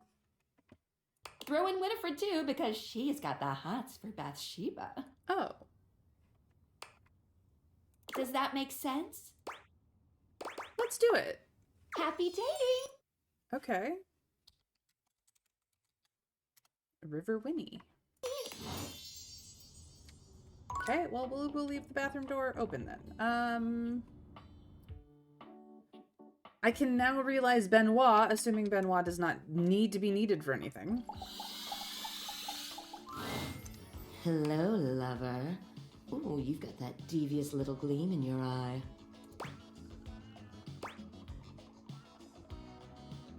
I'm scheming, it's true. I'm here to realize you, Benoit. Really? A human body for me? Oh, yes. Broccoli! Welcome in. There's so much I could do with an actual body. You've no idea. Get ready to be human. Get ready to get human, Benoit. Benoit, let's activate all your pleasure centers.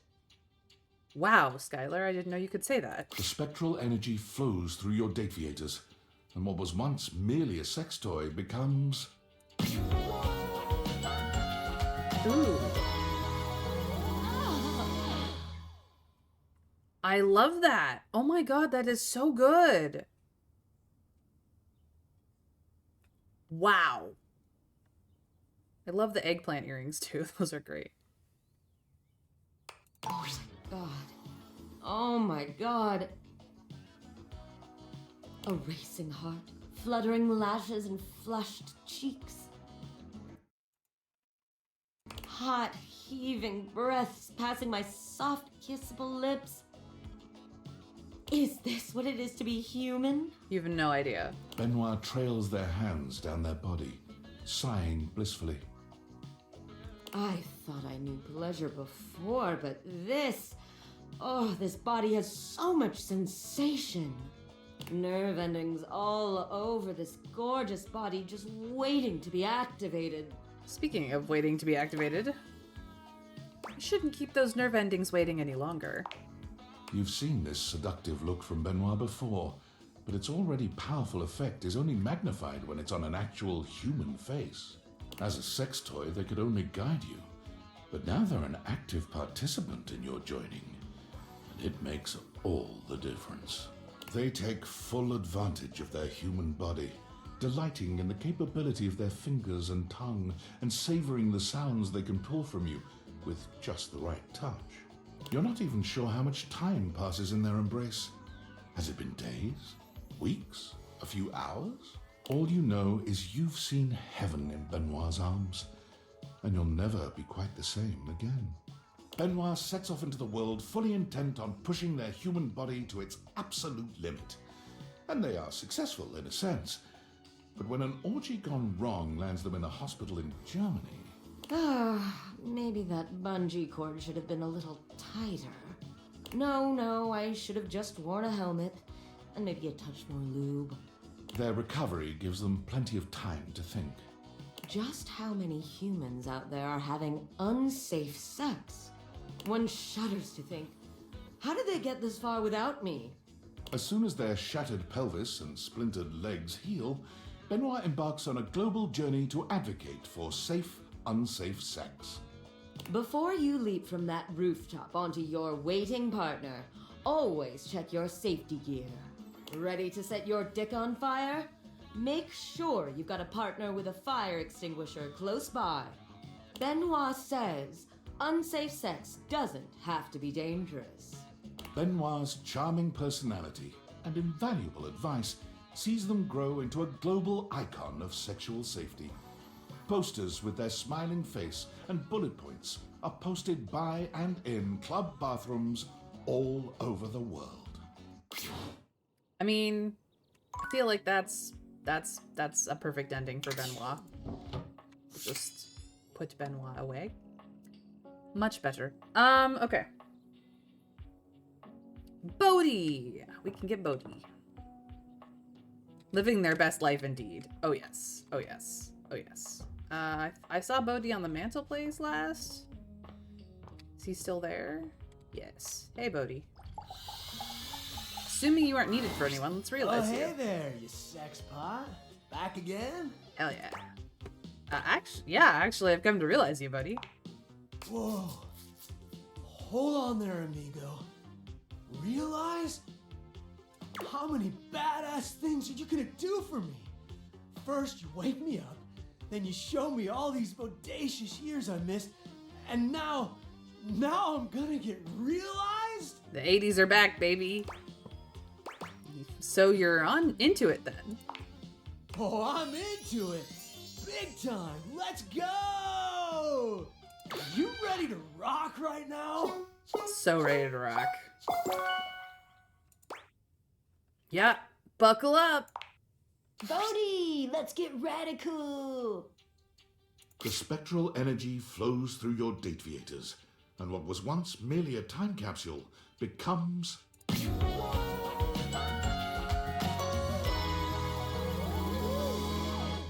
He kept the hair. I love it. I love it.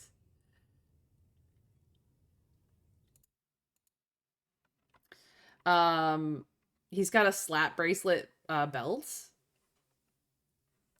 Yes, Pac-Man shirt. I wish that Pac-Man shirt was real. You know? It looks cool. In the meantime, I finished your playthrough of Alters and almost finished Dispatch. They were both so awesome. Yes, Broccoli. I highly recommend grabbing either or both of those games and playing, because there's so much stuff that just my playthrough misses. I did a playthrough that was very centric to not being like Jacksepticeye's playthrough, because I know a lot of people might have watched his, and I wanted to see new stuff because I watched his, and it was very interesting to go the different route.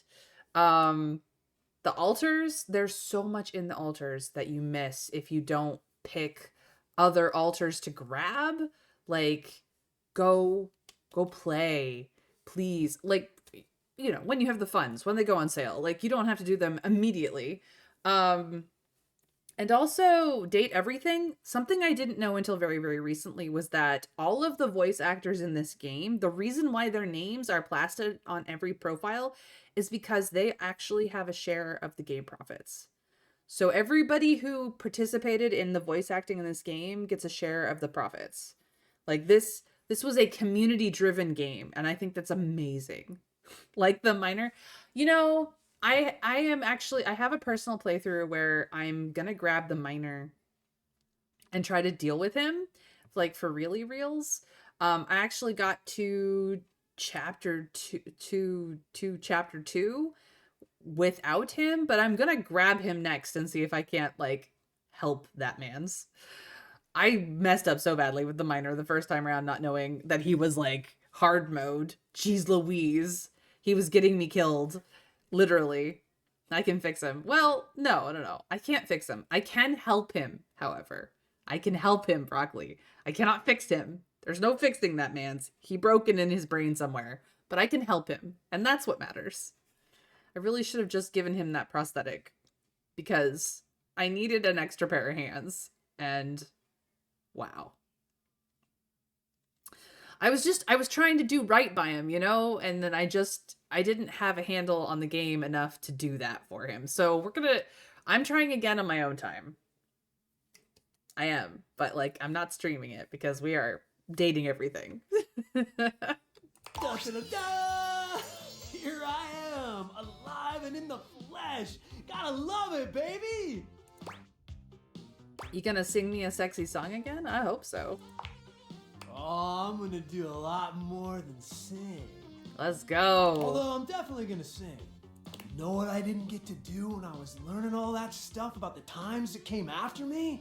Dance! I never got to dance, and there are so many good dances. Would you dance with me? Bodhi, are you finally asking me out on a date? Finally? Wait, you wanted me to ask you out? Well, duh. Wow, I feel like such a doofus right now. I mean, he's a people now, Broccoli, but when I met him, he was just a time capsule. Consider yourself asked out. Asked out times a million. You are one radical human, and I'm gonna date the heck out of you. Bodhi proved true to his word. You sang and laughed and watched movies new and old, and at one point danced around in nothing but socks and white button-down shirts. Oh, hey, it's a movie reference. You fall asleep holding hands, talking in the brief moments before unconsciousness of all the things in this new world you wanted to see together. Just before sleep finally overtakes you, you realize that Bodhi has made you see your own time as new and fresh and wonderful. That is something that I feel like we don't think about often enough.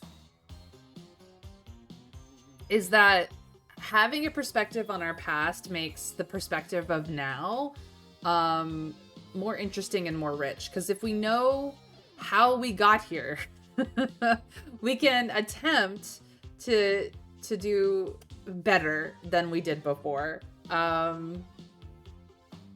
It just, like, all of the nostalgia that I have for the 80s, the 90s, the early aughts just reminds me that, you know, as much as there were amazing things back then and I would love to re-experience those things, there are amazing things that are happening right now that I get to experience because of what happened then.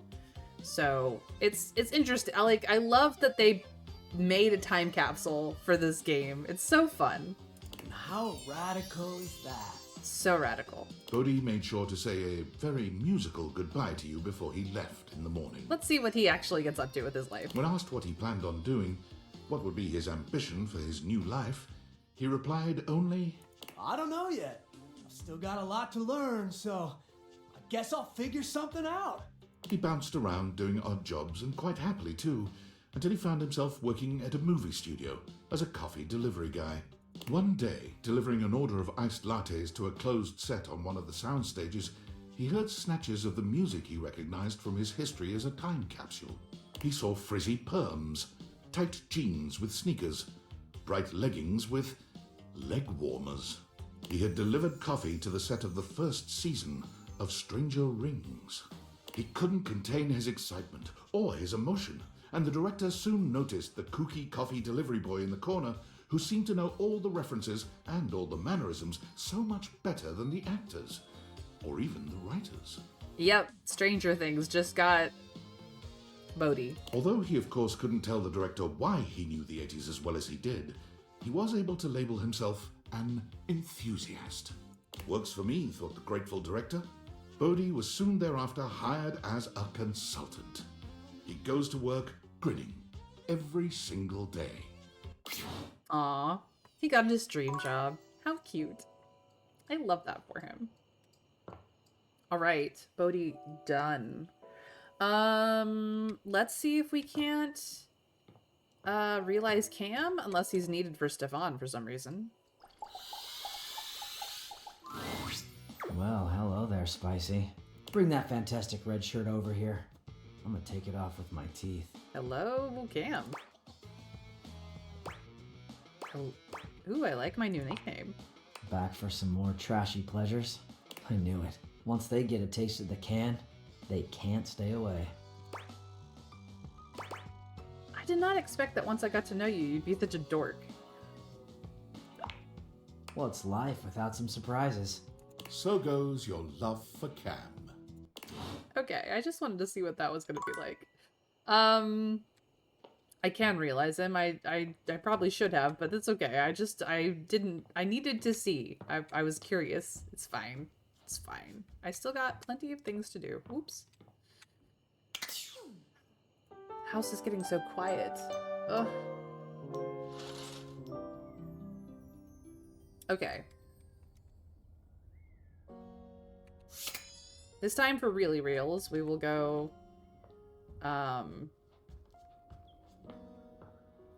we will go deal with Cam for really reals this time.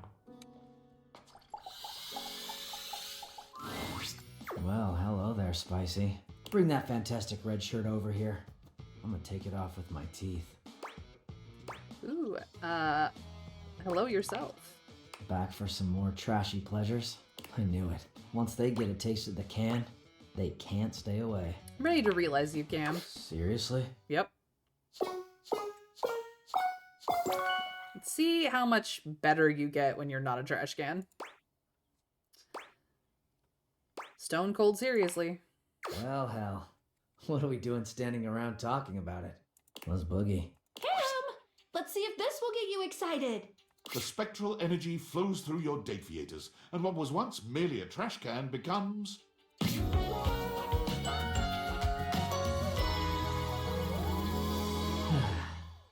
Still kind of trashy. Interesting. Yep. Before you stands Cam, in all his human glory. I'm not gonna lie, I kind of like his jacket. The design of it is really cool. The trash bag-like aspect of it is weird, but I do like the ties on the sleeves. and on the belt area. That's clever, I think. Mm-hmm. I wouldn't make it out of a trash can material, but it would look cool. Just needs a zipper. He casually examines his feet, his legs, and his strong hands. His chiseled jawline flashes in the light, and his deep, penetrating eyes radiate intrigue. He may have been a garbage can, but he's become a true work of art.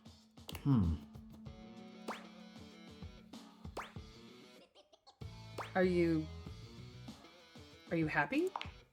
What? You're a human. I've been seeing you a lot over the past freaking endless decade, so it's not like I was unprepared. I exist, it's cool. What else do you want from me? Same old can. Kind of reassuring, actually.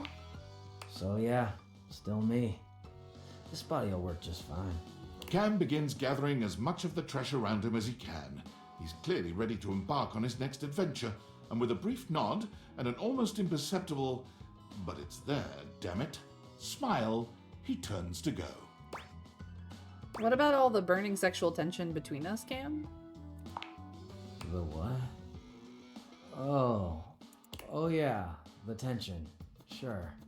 What are you thinking? I'm thinking wine, candles, escargot. No. Definitely riding crop and some high-heeled boots. Butt sex? What are you guys thinking? Of these three options. Because I know that Trav will pull out something. Broccoli's down for 3. Winterberry. Don't ask me. Is it because I already know what you would say, Trav, or...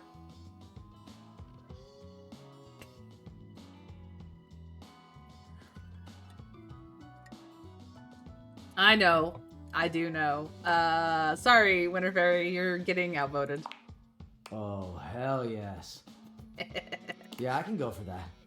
There is one significant thing I have now that I didn't have access to as a can, so let's take this sucker out for a test drive. Oh, also, shit. Hang on. Got some great lube in here. I think it might have been some component of a Thai takeout meal at one point, but damn is it functional. Gross. And peanut flavored, so that's cool. While you manage to convince Cam to use lube he didn't find in the garbage, your time together is filthy nonetheless. But where Cam's love is dirty, the connection between you is pure. See, that wasn't so bad. Cam strikes out on his own, and unlike so many of us upon entering the wider world, he has not one doubt about his purpose, his passion, and his final destination. Welcome to my kingdom, Chuckles. Cam has found himself as the undisputed monarch of the biggest dump in the county. There is trash of all sizes and varieties, from the basic household load to industrial waste and commercial-grade refuse, to be handled only by the truly expert. Cam did not apply for this job. He simply strode in the chain-link gate and took over, to the evident relief of the entire then-present staff. When asked what his salary requirements were, Cam scoffed. I told him I didn't need some stupid paper check. There's plenty of money out there for someone who knows where to look. Cam winked and turned arms akimbo into the methane-orange sunset over the chemical waste quadrant. For a man, formerly a can, to find his place is truly a thing of beauty. No more trash can. Thank goodness. Alright, that's done. We can now do Connie. Let's go get our console out into the world, shall we? I'm really worried. Why? Why are you worried? What are you worried about? Mer?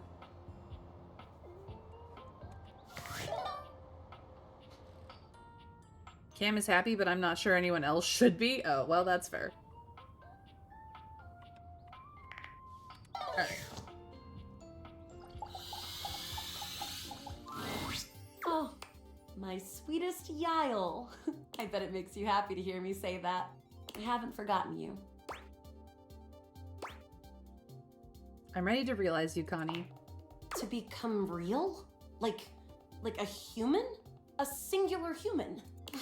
I think I'd like that. As long as I still get to play all my different roles. She's going to the movies, that's for sure. Role-playing? They definitely have that in the real world.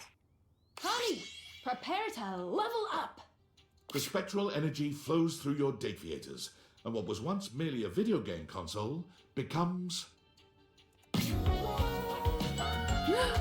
So cute! So she also becomes a Twitch streamer. Okay. Oh, wow. These graphics are incredible. Connie's gaze wanders all around the living room, taking in the extreme detail in the assets. They did a really good job on you. Yeah, I want to see if they modeled anything under my clothes. Oh, my favorite part. Finding all the loose ends. Connie delights in just how interactive the human body can be. She tests every sensation and function, dedicating herself to the task of lovemaking with a sort of focus and expertise that would put even the most hardcore gamer to shame. Yes, real life. The hit game played by most of the population of the world. Making such notable DLCs such as terrorist activity, world economy downfall, authoritarian government. Anyway, moving on. She speedruns your pleasure, mercilessly exploiting your every weakness to bring you to your peak in record time. It's not until the first rays of sun peek in through your curtains that Connie manages to let you rest, muttering something to herself about server maintenance. As you watch her set off to start her own life, there's no doubt in your mind that Connie's passion and dedication will take her to the top of the leaderboards no matter what she chooses to do. I think I'm going to use these versatile pipes of mine to make a living as a voice actor. Oh, voice acting. Okay. Perhaps one of the most dangerous paths one of today's humans can take. In the age of AI, voice actors were a rarer breed than any before. I love how game is like, your first sensual experience is going to be passionate sex. Look, they already understand it by the time you get them to be human. So of course they're going to explore every aspect of it they can for those that you manage to fall in love with. It covers a lot of genres. They claim it's slice of life, but they did bring out a lot of other ones that are mandatory to play the game. I know, right? But if there was anyone who could do it, it was Connie Soul. Her auditions took the industry by storm. No one could believe that all of these characters were the same person. Trust me, I'm good at seeing things from all different perspectives. Her time in the booth was legendary, and she always fought for the rights of human actors overall. Hell yeah. One particularly potent social media campaign she led embarrassed the video game industry entirely. Profile pictures were changed at an unprecedented rate, catching the attention of even the sleepiest of executives. For it was becoming clear that AI acting, while easy to create and impressive at times, didn't have that lifelike, unpredictable spark of play. Because... Above all, gaming should be all about play. Agreed. Even if you're learning stuff. Well, that is Connie Soul. Done. Realized. Let us get to Daisuke. Because we are all about the realization.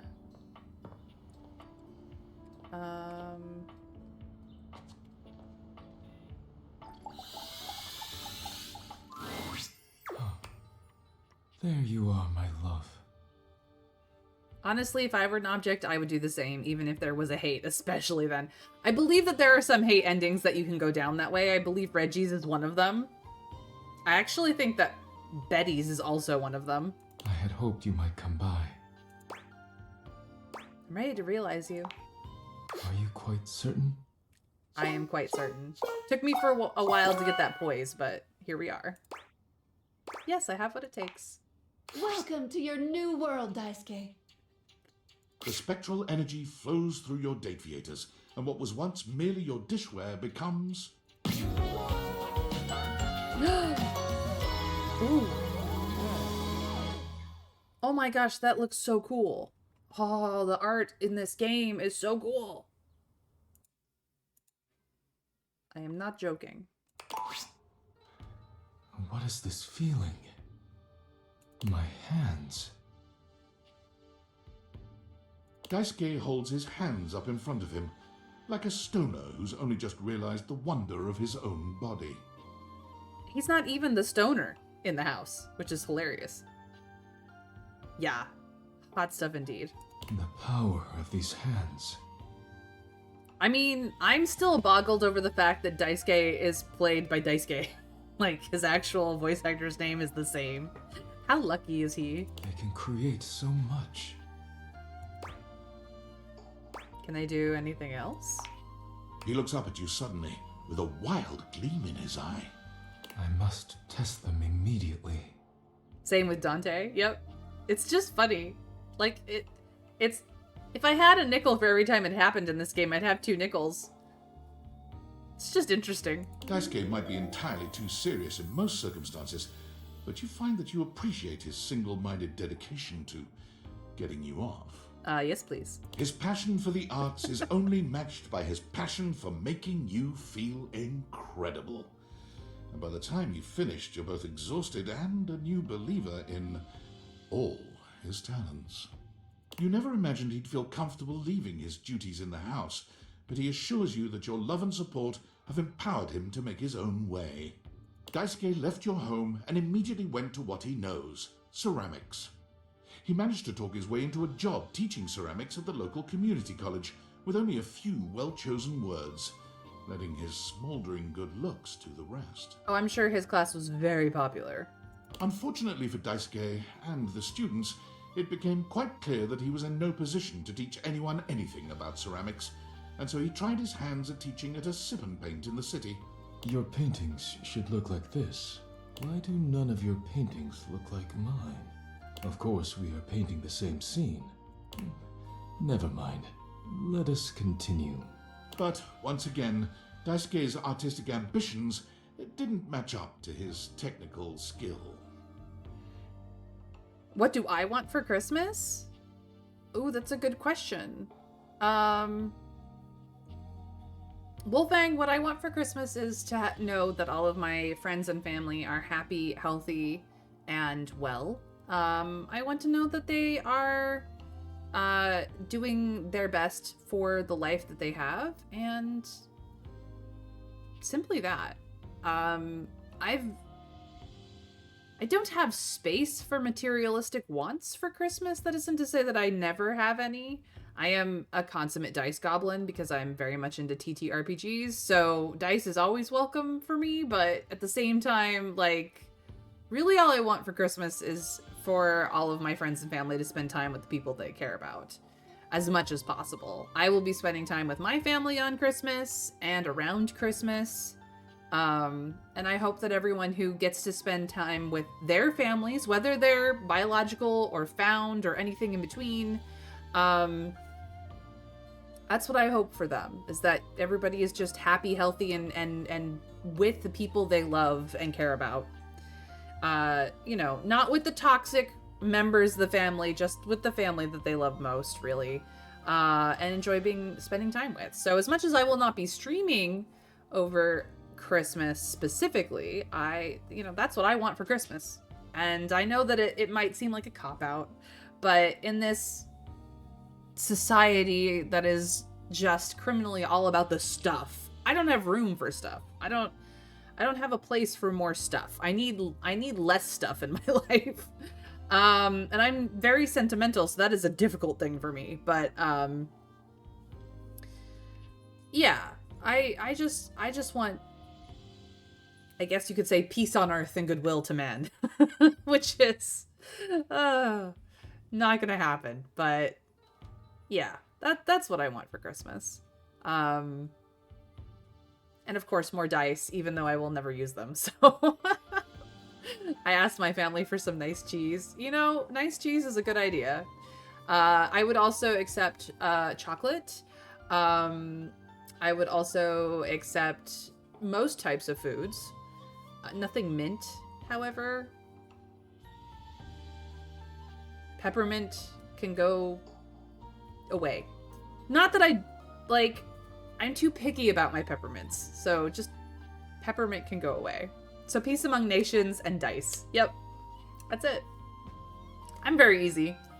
The peace among nations and people and families and friends and etc. Is the hard gift to give. The dice sets much easier.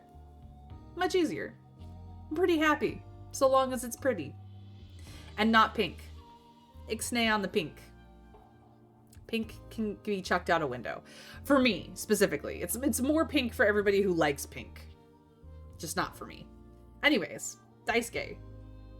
Let's finish out what he is up to in his life. One of his customers did, however, realize Daisuke's true potential and invited him back to the community college, this time as a live nude model. Oh, that's perfect for him. His statuesque features, arresting good looks, near supernatural ability to hold still for long periods of time, and endless patience all make him an ideal candidate for modeling. Daisuke finds he is content and fulfilled by helping others bring beauty into the world, even if it is not wrought by his own two hands. And then there goes all of the silverware. And dishes. Okay. So that's Daisuke. Done. We can finally do Dasha as well. Dasha. Oh wow, I didn't realize. Oh, that's just Cam. Dasha. Ah, there you are, my beloved. We have not spoken in some time, Dasha. I'm so sorry. Whew, it's getting full up there. I want to realize you, Dasha. Realize? Me? Yeah, it took me forever to get the poise. I'm so sorry. Yes, I have what it takes. Okay, Dasha, let's do one big lift together. Whoop! The spectral energy flows through your Dateables, and what was once merely a desk becomes... I know, we have Muscle Mommy, we have Mistress Mommy. Who else? We have a couple of mommies in this house that are very nice. Very, very nice.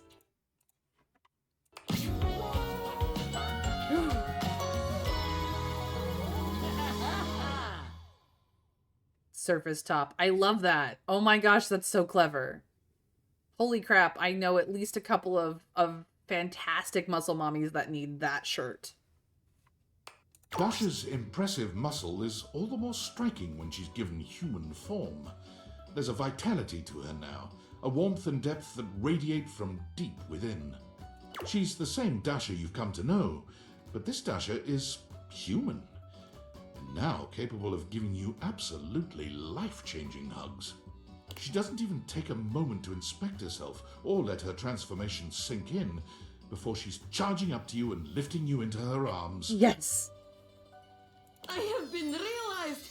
I am human! Dasha! I can hug now like never before! Best hugs ever. Is hugging really all you want to do, Dasha? Just like that, the energy between the two of you shifts. Dasha draws back just enough to look into your eyes.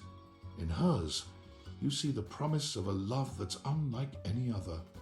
And in her touch, you feel your impending ruin. Ruin me, mommy. There is much I want to do with you, beloved. You only have to ask. I'm asking. Then I am doing now. Dasha whisks you away in her strong, loving arms, and that night you are loved as you've never been.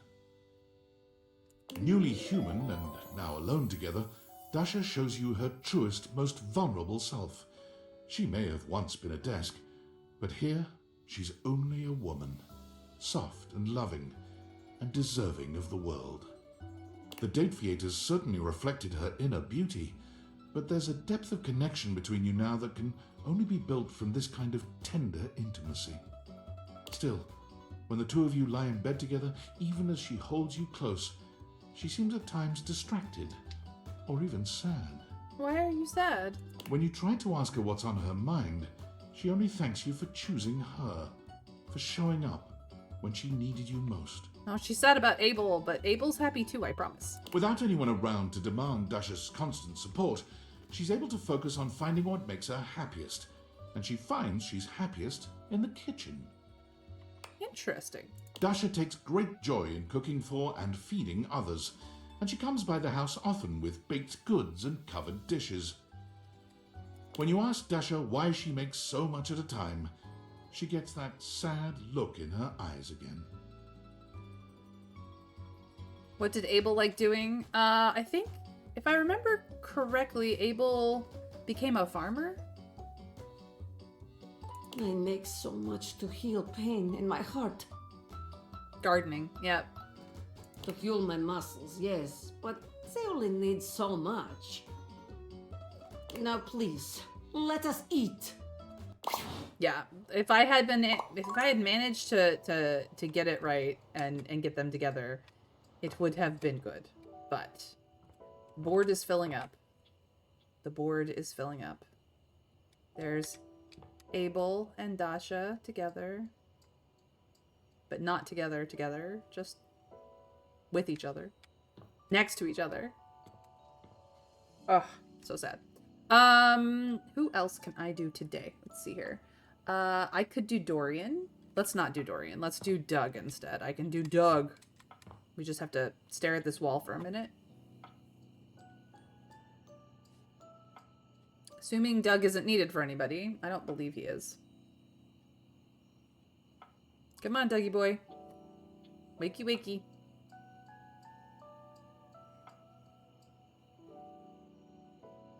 Don't do Doug yet?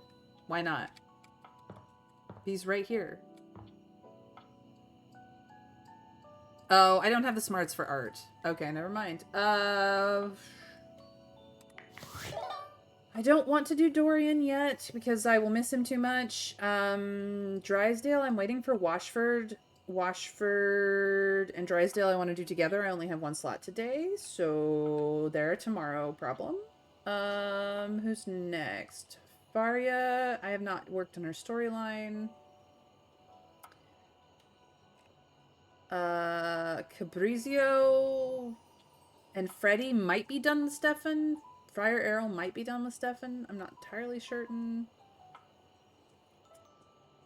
I was just trying to get the people that I hadn't, like, realized yet. Kristoff! I can do Kristoff. Finally, I can do Kristoff. Let's go get the exercise equipment finished. Ah! Check this out.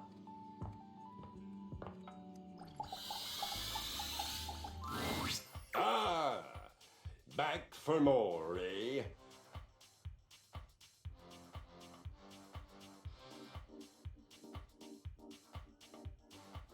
I am a very skilled lover.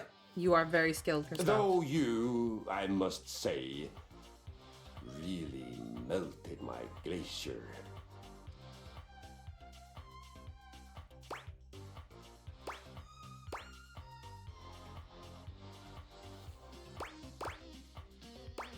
I want to realize you. Have you the weaponry for such an expedition? Somehow, I think not. Both Art and Doug are at the point of realization, but I don't have the smarts to actually realize Art. That's what I was trying to get across, Trav. I don't know precisely what is required, of course, but I don't think you have it. Nice. I actually do, but thanks for the confidence. To battle, Kristoff! The spectral energy flows through your Dateaviators, and what was once merely a cross-trainer becomes... Nice. Yes! The addition of a coat really does suit him. I will say that.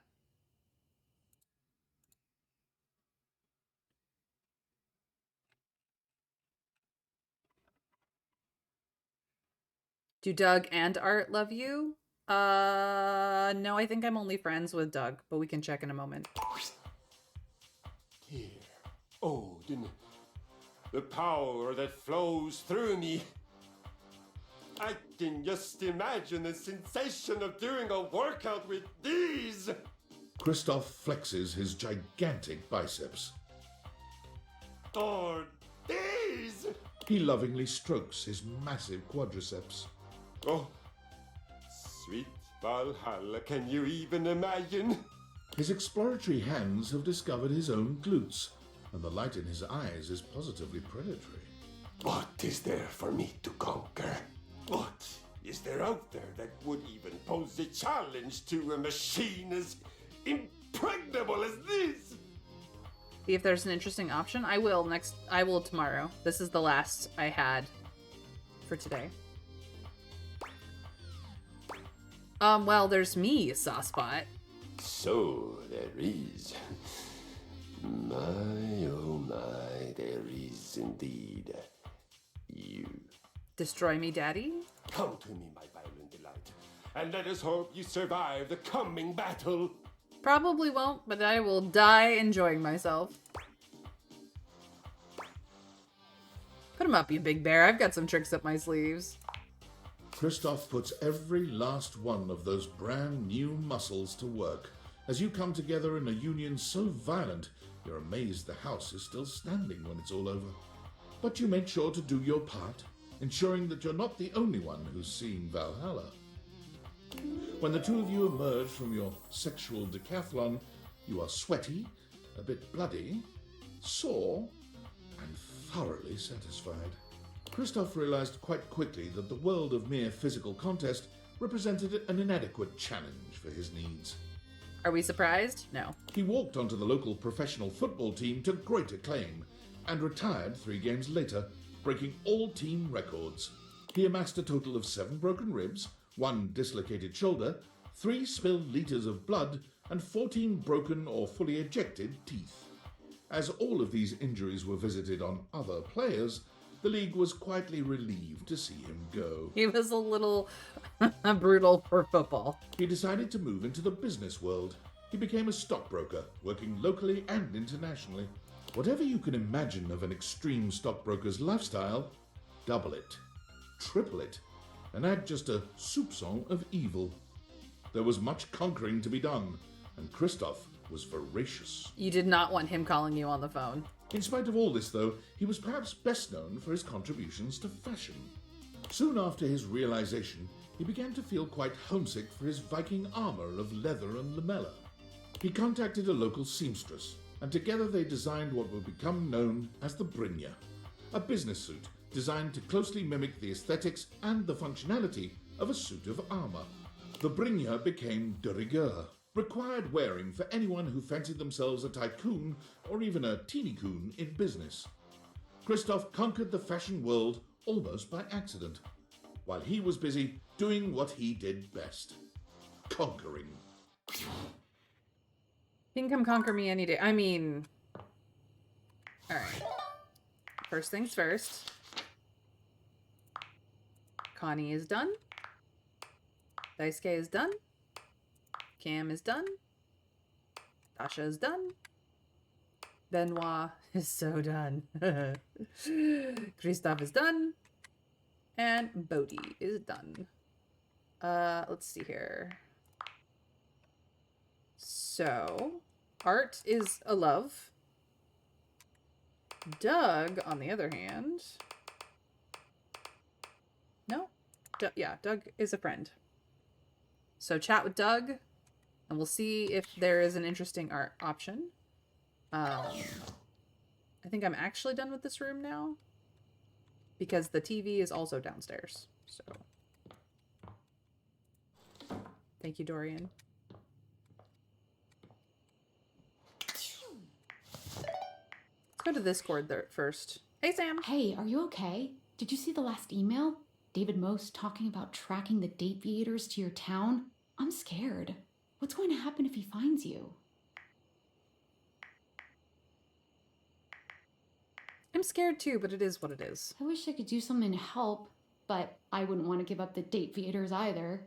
I guess there's nothing you can really do about this, but I don't know how to talk about anything else. It's just so much. Not like he'll even let us forget about this with the constant email blasts. He really needs a hobby. Yeah, or maybe a love life. No, he fucked Shit, that one up already. maybe that's why he really wants those glasses so bad. Can you imagine him dating his desk? What an actual nightmare. Well, sort of a subject change, I guess. Let me take our minds off that crazy shit for a minute. I'm sitting here with this resignation letter typed up, but I can't bring myself to send it. Just, God.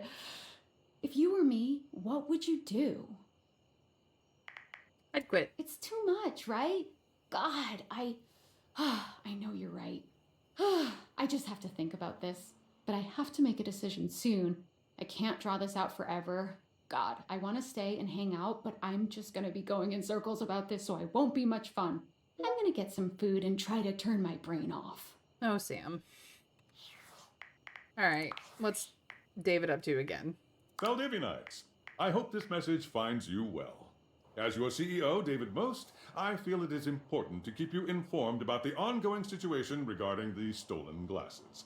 After thorough investigation and data collation, we have successfully tracked the glasses' radioactive signature to this location.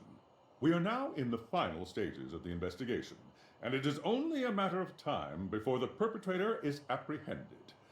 Before we take further action, I'm extending one last opportunity for the individual responsible to come forward and take responsibility. I implore this individual to consider the impact on their loved ones.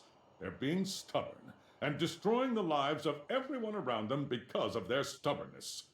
This individual needs to realize they were wrong, say they're sorry, and do the right thing. It is my sincere hope that they will. So David, when are we going to get that apology?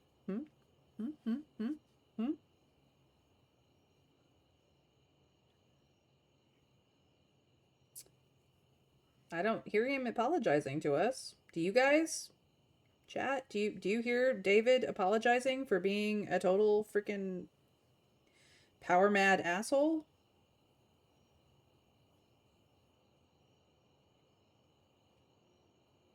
No?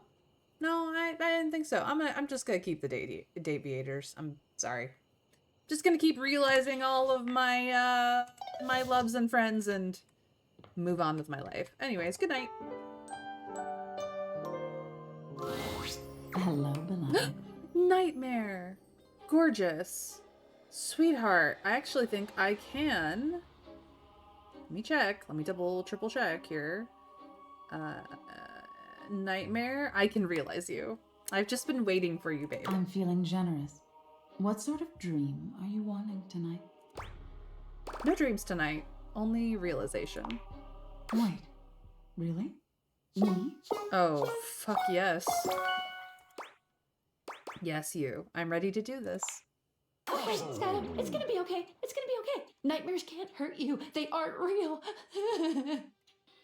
Oh my god, Nightmare is such a total sweetheart. Don't even. Except they're gonna be real now. I'm just gonna close my eyes while I do this one. Scaredy cat. The spectral energy flows through your Dateaviators, and what was once merely your dreams becomes... Yes. She doesn't even change that much. Oh, yes. Nightmare is realized, but she looks just as you've known her. You're not quite sure what you were expecting. Nightmare's dateable form was not human to begin with, really, but... this form, whatever it is, it may be flesh, but it is decidedly unhuman. Wow. So, this is what it's like to be flesh and bone. A mortal bag filled with goo and teeth? Am I what you thought I'd be? You're everything I dreamed of and more. Nightmare's horse-like cheeks sport a sweet flush. There's something about seeing this tall, intimidating creature be so modest that just drives you nuts in the best way. You don't mind if I'm... me? I love that you're you. Look, if we're going to do this, you need to know something. It's going to be intense. terrifying. There's probably going to be a lot of blood. I trust you. Nightmare gives you a dark smile, and when her arms curl around you, she feels cold but real, sturdy and strong and inescapable. Nightmare's brand of love is physically taxing and makes you more aware of your own mortality than you've ever been. But you've never felt so emotionally connected. Making love to a monster is no easy feat. There are physical problems you haven't fully solved, but your mutual passion helps you find your way through any obstacles. You end that night with some new scars, but a newfound appreciation for just what it is to be human, and the things that go bump in the night. Nightmare takes well to the stares she receives in public. She's so unused to being perceived, she rather enjoys the attention. Hello. No, by all means, don't look away. I enjoy your blatant ogling. Have a pleasant day. May you keep all of your teeth right where you want them. Costume? No. This is my very own bag of meat and guts. Most assume she's one of those Halloween is year-round types, but enough people ask her about working for a haunted house, she decides to try her luck there. She finds the work unfulfilling, however, bored with mere jump scares and momentary screams. Nightmare eventually finds her niche making extremely low-budget horror films and uploading them online for free, where she can frighten people the world over in the purest way. That is absolutely her best place. No, but now she won't show up anymore. Sad. Okay. There is a washer and dryer that need to be realized. But first we'll have a chat with Doug to see... Is it Doug or Art that needs to be chatted with? Because I can do both. I can do either. Is there a specific order I should be doing this in? Last time I talked to Art, he was just happy to see me. Try Doug? Okay. Oh, Dougie Poo. Dougster. Bestie. Come.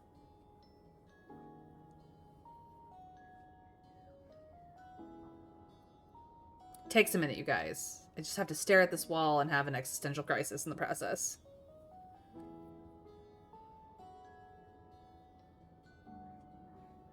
Doug? Psst, Doug, this is your cue. Okay. Oh, look. It's my old friend, the dork. Hi, Doug. Want a bone?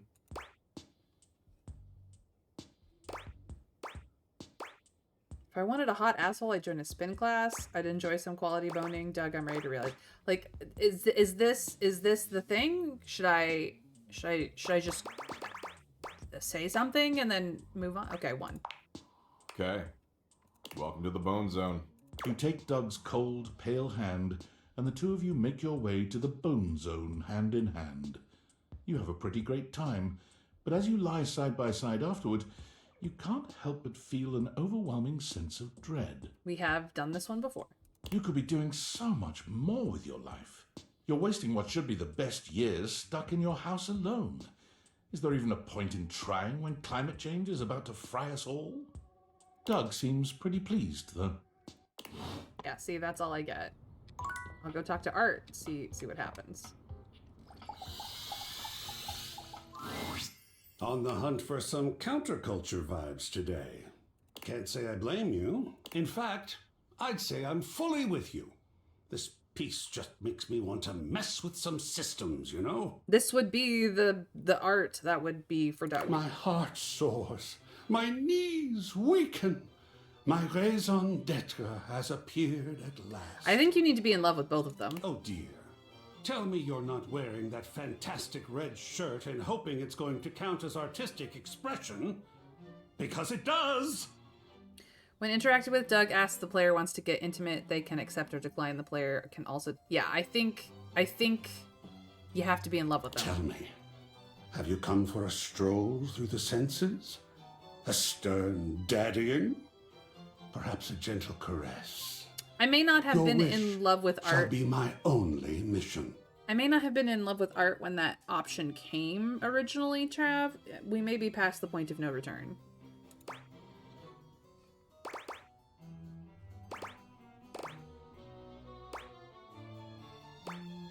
caresses, please. I will cherish you for as long as you are mine. Now, shall we? A snuggle with some fine art is worth more than gold. You leave feeling full of wonder and warmth. Yeah, I think I've already had the question and Art wasn't in love with yet, so they may be out. Washford, Drysdale, let's get ya. We'll do Washford first. My, your fantastic red shirt. The crimson of a burning sunset. I love it. I'm ready to realize you. Well, again, Trav, as much as you can, I didn't get the option to talk about Art. I think I'm past the point of no return because I already said to Doug that I want to get intimate with him and now we can go to the Bone Zone. So, like, I don't think Art was in love with me at the time when that option came up. Like, I don't know. We can try the other option tomorrow. Surely you jest. Nope. You would make me real? You have that power? I do. Yes, I do. The power, the desire, and the necessary tools.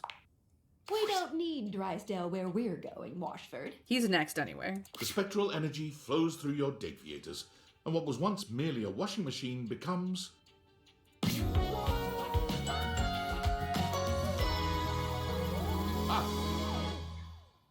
He looks amazing. Washford's realization is a much quieter affair than you'd imagined. There's no wonder or laughter, no gasps or cries of amazement. He only inspects himself with a dispassionate gaze, shrugging. Me? What was once merely a washing machine becomes me. Merely me. A machine into a man. And still, merely. How about a little high erotica before you go? My love. You could not think I would let you leave without a touch. How long have I waited? How long have we both waited to touch and be touched? Not the cool distance of metal on palm, but the warm, soft pulse of blood beneath an arm, a cheek, a belly.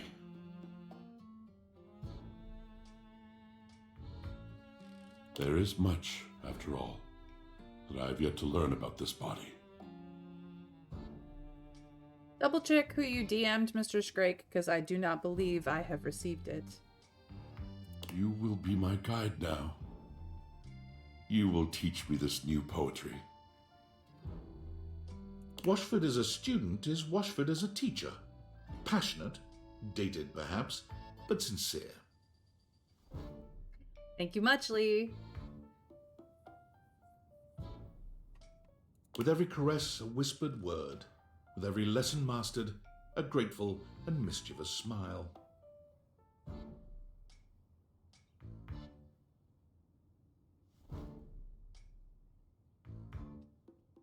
Oh my, Mr. Scrake. You guys are so funny.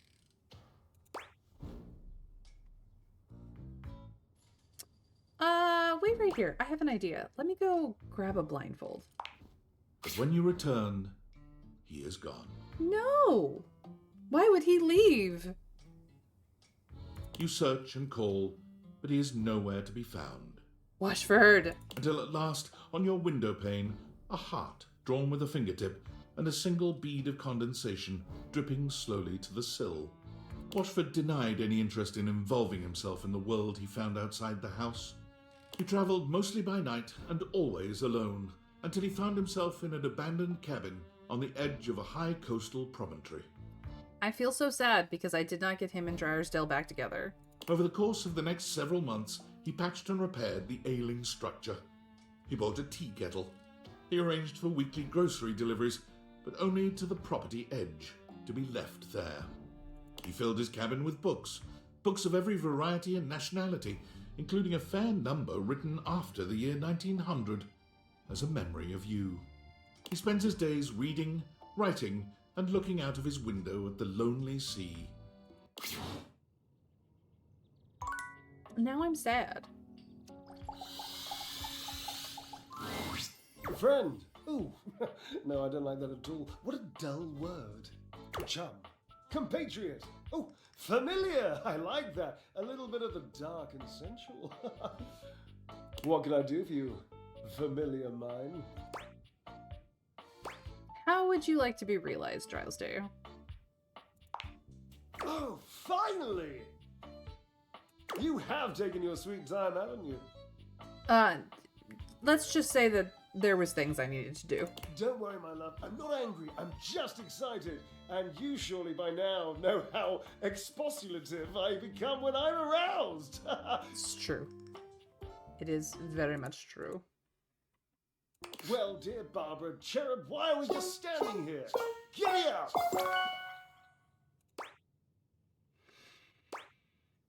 Wow, maybe this is a bad idea. Here we go!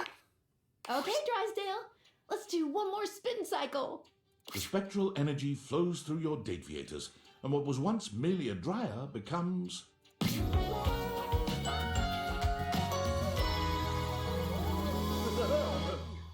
I do like how his outfit shifted to human. That's very nice. Dear Barbara, look at me. Drysdale gives you a spin, capping it off with a cheeky little swat to his glorious marvellous. You know, Washford used to tell me that I was the most beautiful thing he'd ever seen. And now I see my human form. I think he might have been underselling. Yeah, they really did, and I screwed that up, and I don't know how I screwed it up, but I so screwed it up, and I'm so sorry, you guys. Fabulous as always. I expected nothing less. Drysdale made one hell of a splash when he landed like a glittering tidal wave on the outside world. A world he found depressingly musicless, drab, and still. No. No one is dancing. Everyone's wearing brown. What the hell have I stumbled into? The real world, unfortunately. He found himself becoming quite angry, actually, until at long last he discovered Jojo's Bazaar, a venture. It was a bar and a cocktail lounge, but also a slightly disreputable dance hall. And Drysdale quickly became its star. He turned the venture into one most capital for his own wallet and the owners. Yes, it is a horrible pun. You can still see him there, even today. His favorite pole is the gold one, center stage. Alright, that's those two done. And I have discovered something else. I can now realize Wall. I want to see what Wall is like. It's going to be amazing. I just know it.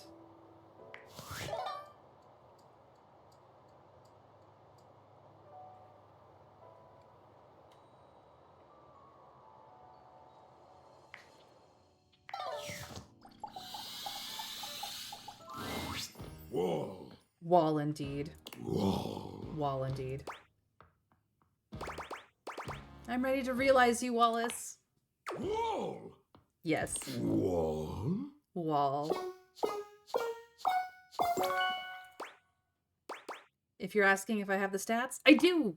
All right, Wallace, we're going to make you into a human.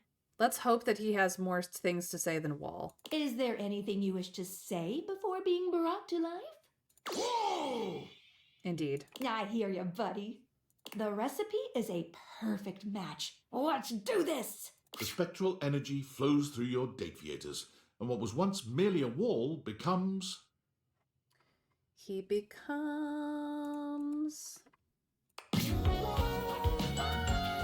a gladiator.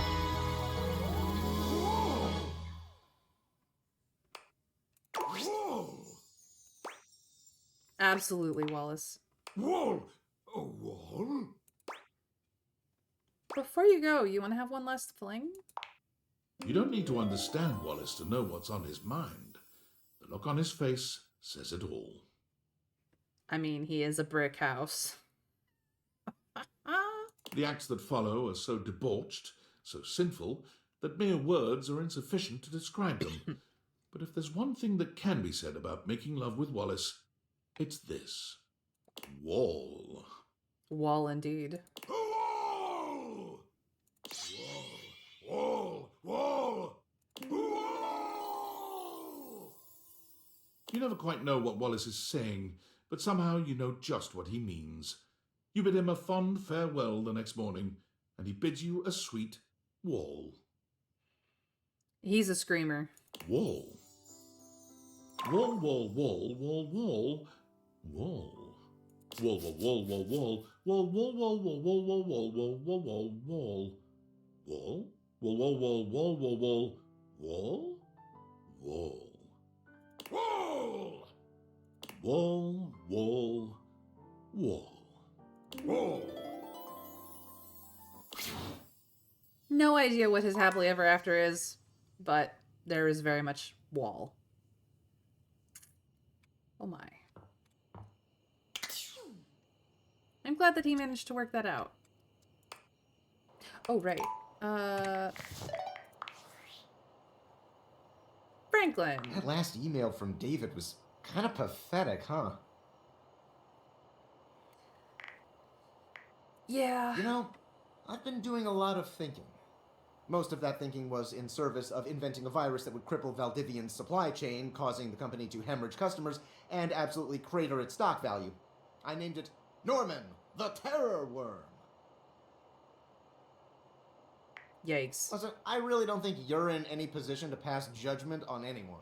Look, it's But just the name, dude. I've also been thinking about David. How behind all his bluster and ego, he's just a scared little man caving under pressure no one could handle. Haunted by all his failures, disappointments, and inadequacies. And as frustrated as I am by his actions, I don't want to hurt him. He was an important part of my life for many, many years. Honestly, I just want to help him stop causing others so much pain. You didn't understand what he ended up doing? I thought it was obvious. Ah, well, maybe later. I mean, a wall. Perhaps Norman the Terror Worm isn't the answer. No, it's Perhaps the real answer is a conversation we've both been putting off for far too long.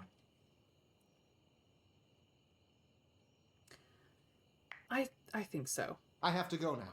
And not because my battery's low, or because I'm stealing Wi-Fi from a coffee shop, or because I'm hiding in an underground bunker.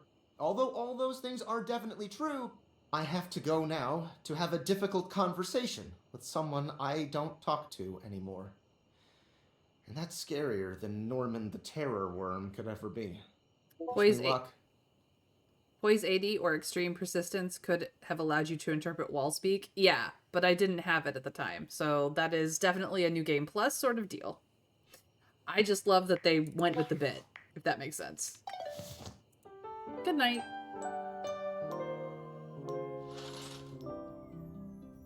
Good morning. All right. First things first, we're going to go realize Titus because can. And then we're going to work on some things.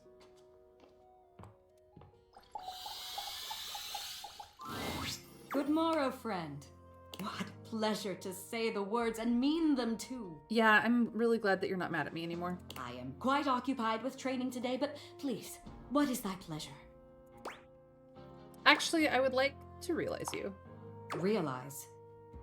What is this realize? You cannot mean what I think you mean. The only context in which I have heard realize is the mystical transfiguration of an object like me into a human being like you. Ye gods, can you mean it? Me? But how? How is it done? How is it achieved? Should it be witchcraft? I must confess, I have always felt a certain affinity toward the magical. But is it real? Could it be?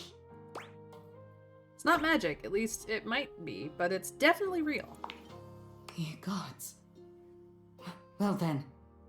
Spoiler, Wallace gets a job as a mobile wall. What else could it possibly be? What we'd call that job title? Well, that's a spoiler.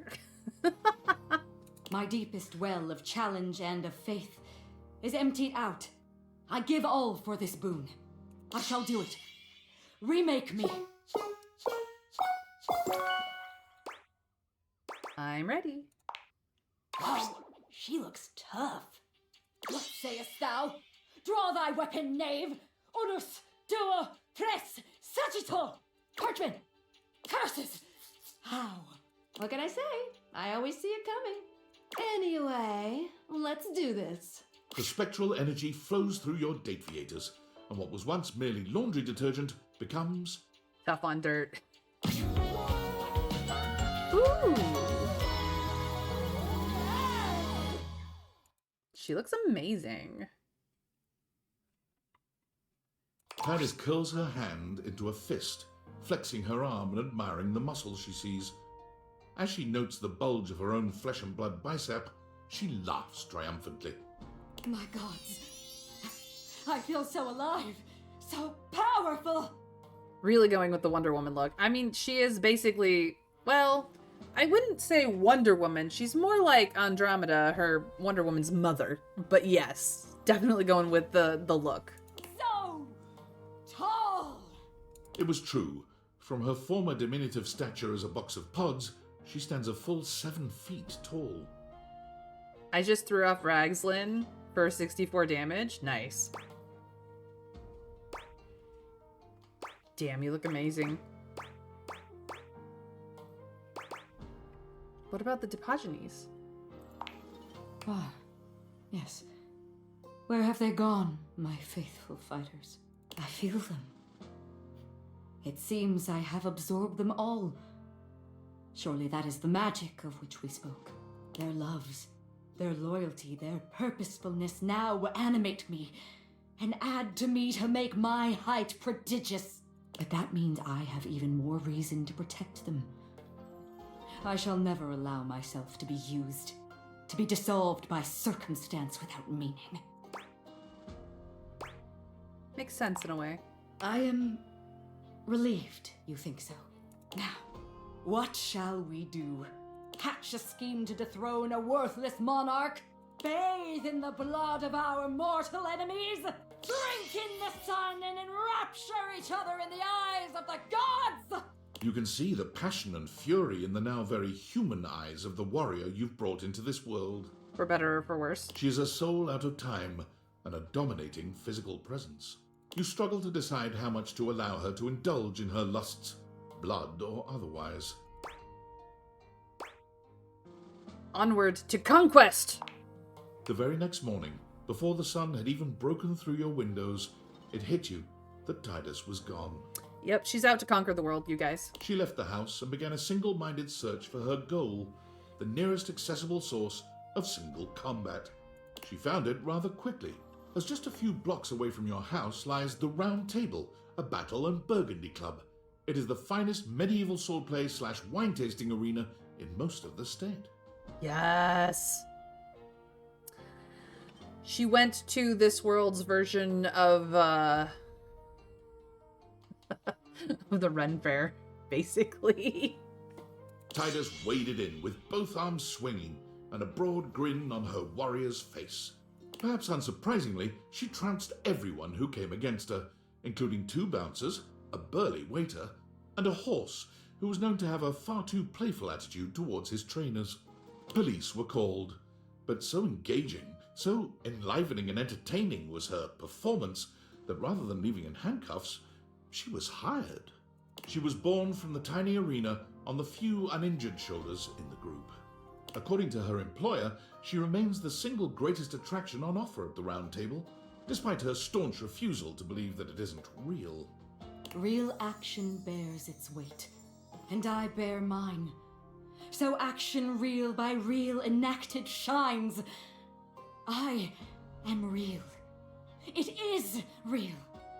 We live, no? We live! Fortunately to date, no one has been seriously injured. Well, thank goodness for that. Well, that's the end of Titus's story. Let's go deal with Rebel. Oop. Stop getting hung up on walls, May. No, that does not help your case. Rebel, rebel, rebel, rebel. Get you out of here, girl. Never thought I'd see Amir ride anyone but himself. Huh. Impressive, honestly. I bet he's a shitty lay, though. I'm ready to realize you, Rebel. Duck off.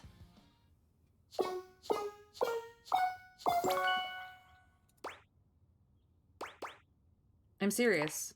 No one's ever serious. Everyone's just full of shit. Unless you've actually got the goods. I've got the goods, baby. Duck off, Four Eyes for Eyes. I'll miss you, Rebel. Let's flap. The spectral energy flows through your Dateables, and what was once merely a rubber duck with a potty mouth becomes...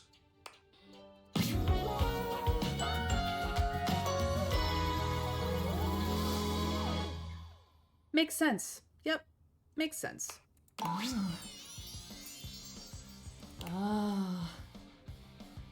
Oh, that's new.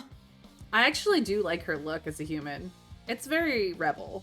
Oh, that's nice. Enjoying yourself? Duck, yeah.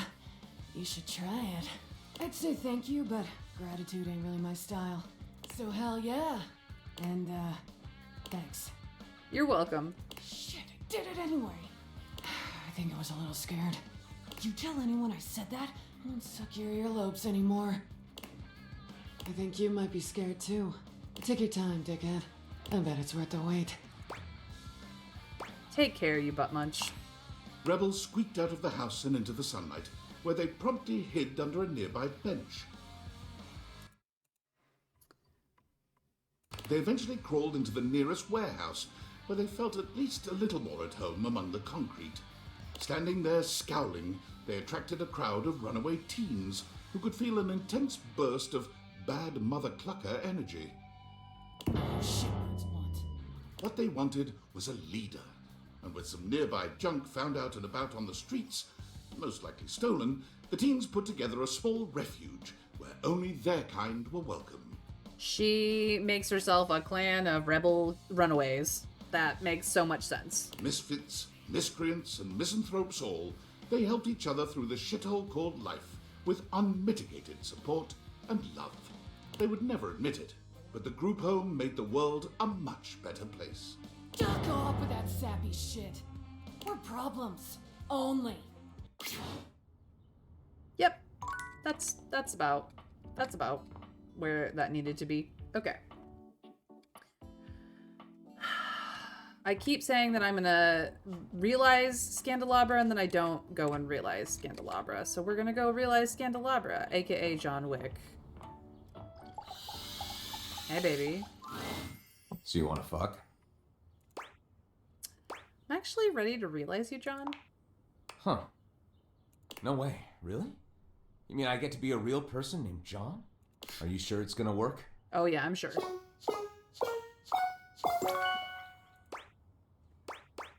I can't, but Skylar could. Come to life, John Wick. The spectral energy flows through your Dateables, and what was once merely a candelabra becomes...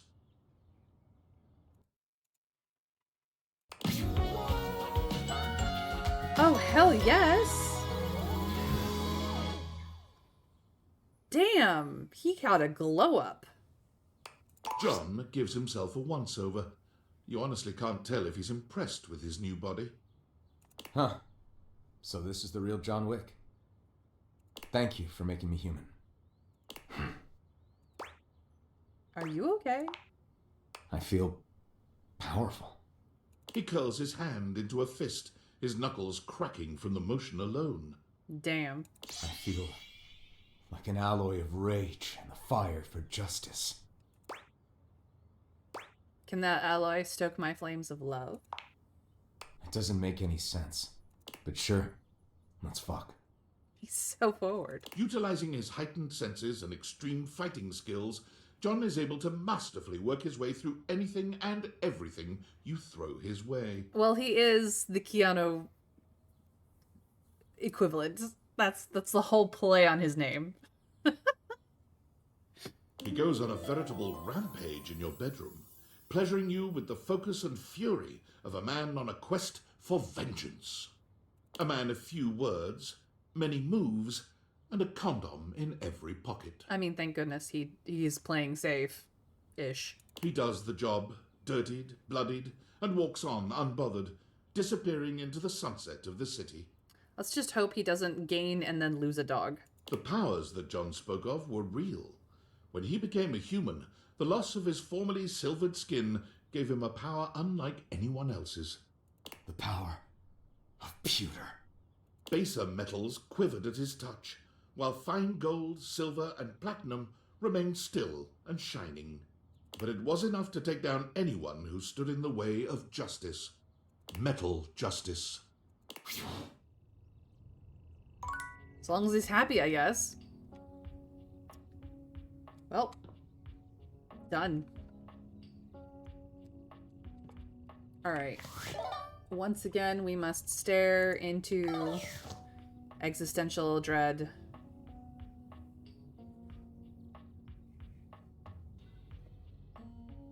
And realize some people. Well, look, it's my old friend, the dork. Want a bone?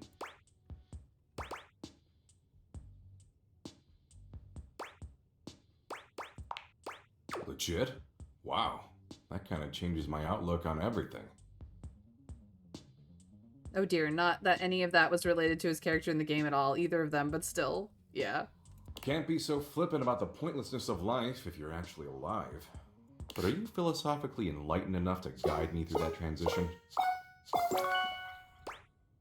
Philosophically enlightened is my middle name. My parents were cruel. Okay, Doug. Let's see if we can get you a better drawn face. The spectral energy flows through your Dateables, and what was once merely existential dread becomes...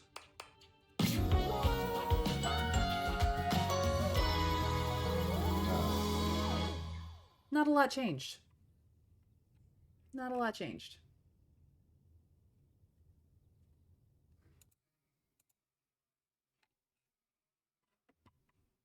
Tight. His belt buckle changed to a meeple. Doug, you're human, I think. He's human, all right, but somehow just as Doug as he ever was. His eyes are no more expressive, his face no more detailed than it was as an abstract concept. The most Doug thing of all, perhaps, it's entirely impossible to know what's running through his mind. He says nothing. He does nothing. In fact, Doug stands perfectly motionless for 6 entire minutes. Huh. So that's dopamine. Sweet. You know, actually being alive has given me a newfound perspective. And as much as I love watching gnarly car wrecks and getting into flame wars with incels, I think I want to make the world a better place until it hurls itself unwillingly into the hungry black hole of the sun. I want to cherish every precious fleeting moment. It's time for me to show the world the power of the yo-yo. Doug pulls a small plastic yo-yo out of his back pocket and holds it up. I won't stand in your way because I don't want to get concussed. You couldn't even if you wanted to, baby. The yo-yo is the ultimate representation of a cyclical nature of the universe.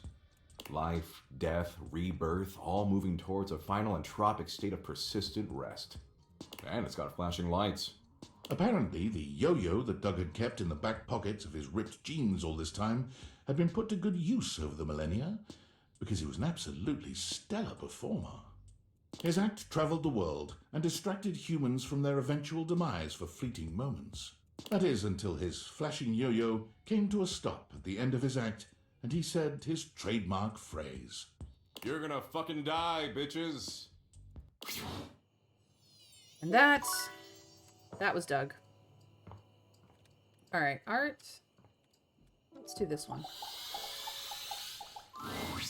Oh, the waves.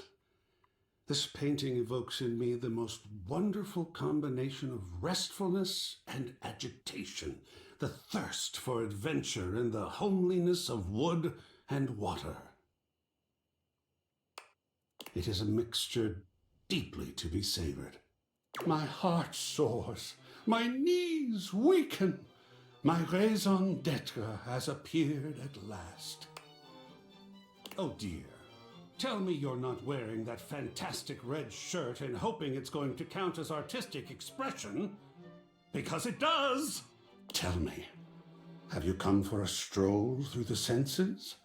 A stern daddying? Perhaps a gentle caress? Your wish shall be my only mission. I'm ready to realize you, Art. Oh my. Oh no, I'm sacred not. Paint. Do you truly mean you're prepared to paint me upon the canvas of reality? No, because I don't have the smarts yet. Sadly, not yet. Well, I'll just hang here until you're ready. I'm a dumbass. Alright. Him and Dishy are now stuck in the realization conversation, like, because I'm a dumbass. I'm a dumbass, yay for me. And I'm out of energy, so we must go upstairs. That's what I thought.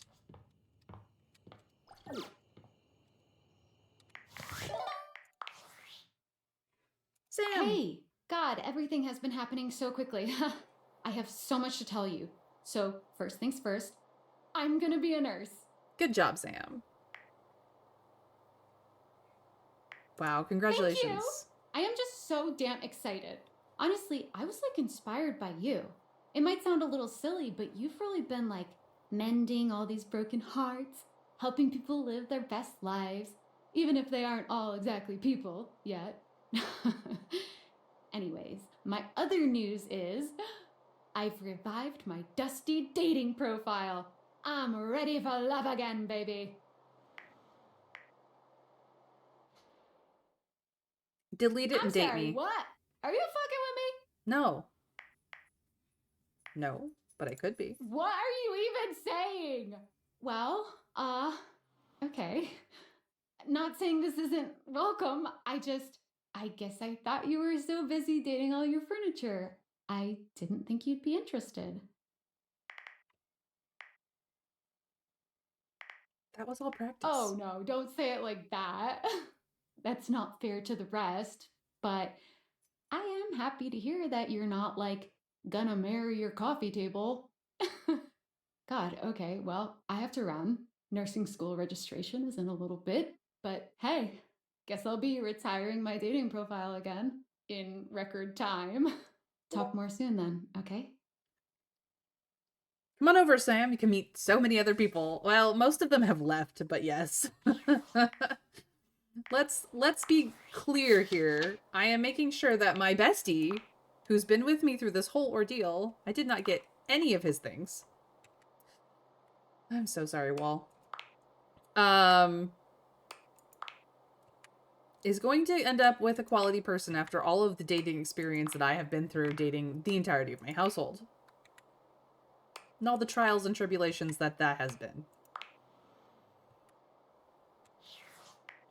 Okay. Let's get some sleep, shall we? Good night. They stop by every now and again. Sometimes Betty, you know, invites me over to her place. But, like, out of the majority of them, they just run off into the world and I barely ever see them again. So, even the ones who love me. So, you know, that's a thing. Let me check to see what I've got on my list now. Let's see here. Aaron is part of the Elemental crew, as is Bathsheba, apparently. Art, I don't have the smarts for yet. Let's see here. Dante is part of the Elemental crew. Dishy and Dolly I don't have the smarts for yet. Dorian makes me too sad to realize right now. Varya I need to work on, and she's going to be the hardest for me specifically, but I don't have the smarts to realize her either. Freddy Yeti, Friar Errol are both Steffens, which they may in fact be able to be realized now because he's done things with them, but I haven't finished with Stefan yet, so that's why I haven't done anything with them. Hector and Henry are sticking around for keys. Jean-Loup is our second to last because he's a pain. Keys, I have to do the story for. Kopi, I still have apparently something to do to get a relationship stat with. Lady Memoria is around for River. Luke Nukem, also Stefan. Lux. We finally have the ability to do Lux. Let's just do Lux and see if we can't get Lux out of the way. Are you interesting enough to realize me yet? Yes, I am. Yes, I have what it takes now. Finally. Sorry, but Lux can't be realized just yet. Lux needs to help out with a piano. Go check in with... Lux needs Keys. Okay. Or Keys needs Lux. Does that make sense? Yeah, let's do it. Happy dating! At the very least, now Lux is not stuck in the realization conversation anymore. Lyric, I'm not smart enough for yet. Maggie, same. Mikey, same. Rainy is needed for Keys. River is blocking a lot of the elementals. Ro is an elemental. Skylar is last. Stefan, I am working on. Telly, Textbox Chan, and the Sappy Chap, I need to do story stuff with. And as well as Winifred, who's part of the elemental set. Why is there a drone outside your house? Did you just see a drone? Because I was not looking. Probably trying to find the signature. The elemental signature.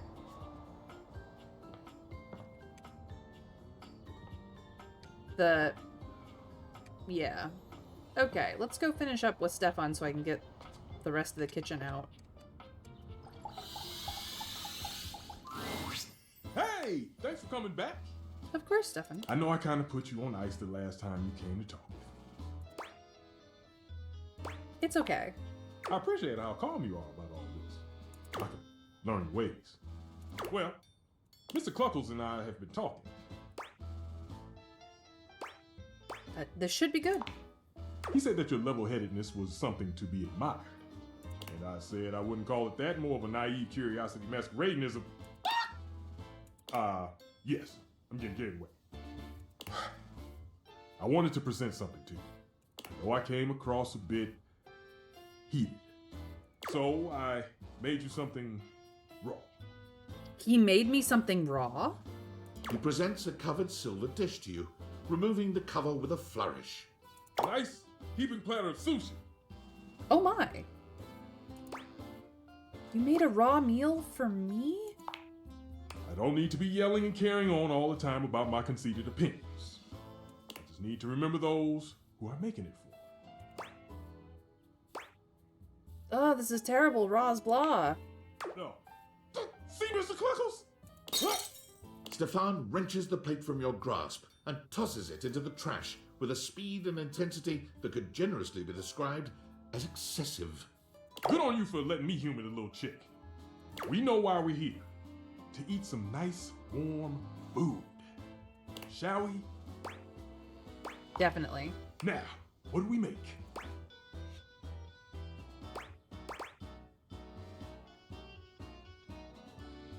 If we had said that,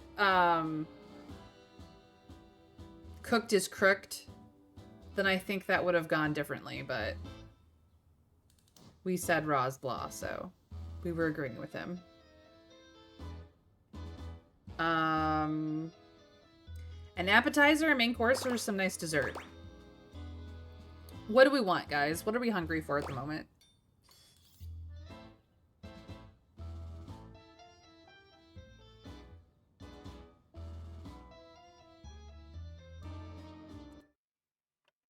Three?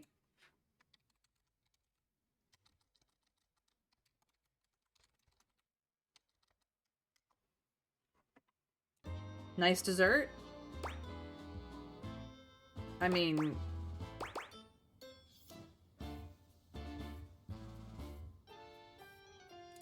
Let's go. Dessert is like the end of a really good book.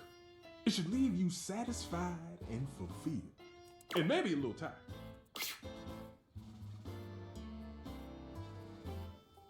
It's the hottest dessert around. Bake the last. Enjoy. You really understand the way to a stove's heart. That wasn't that easy.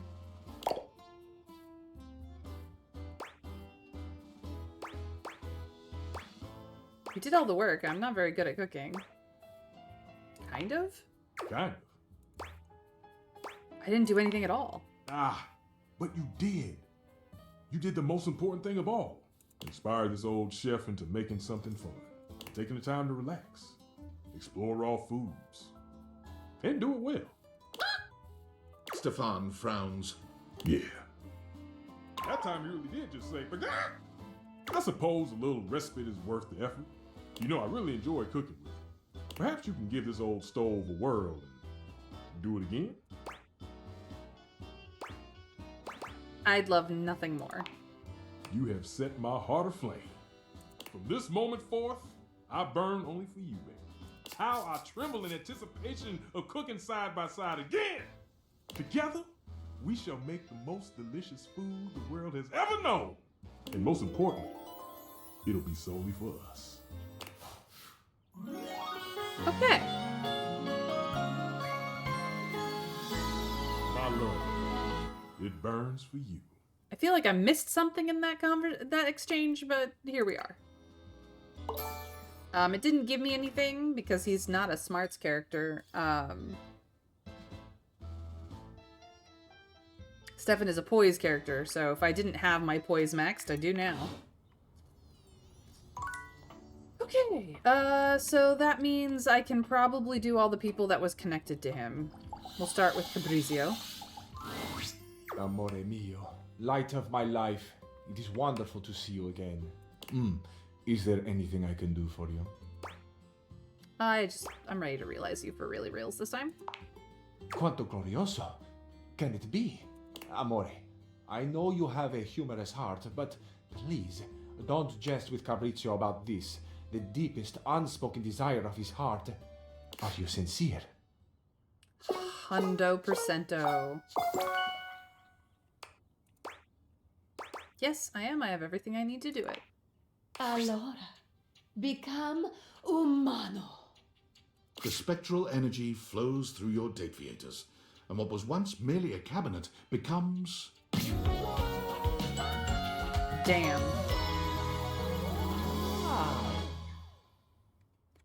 He looks great and also somewhat like a used car salesman. The most stunning man alive. The beating heart of Italia. Fabrizio, in the flesh, for once and for all time. Sono vivo! Fabrizio tells no lies. This newly human man is not only absolutely stunning, but Italian with a capital I. Indeed. Damn, and I thought you were hot as a cabinet. Amore, do you have any idea what this means? Oh, look at that blush. It means a lot of things, of course. My head is spinning with what I am capable of now, with the experiences I will have, the sensations I will enjoy. I will drink wine. Imagine, amore. Real, dark wine, like the blood of the memories bottled and bursting open for me. A ruby intimacy, amore. Wine, I love wine. Go for it. More than wine itself. Imagine this wine dripping onto your lips from mine. Imagine my hands upon your shoulders as you inhale the complexity. Imagine me massaging your neck. Means a trip to the bedroom is in order. Oh yes, and wine too. My fingers are moving slowly on your skin as the wine moves slowly through your blood, and together we blur the lines between body and sensation.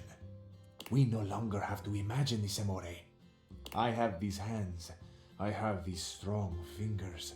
I have the beating heart to press into your back as I hold you, arms to encircle you, a cheek to lay upon your head as I breathe you in. What do you think, amore? Shall we? Shall we at last be together in the full glory of our bodies? Hell yes, and no need to be too gentle either. Ah, amore, I love the saucy spirit.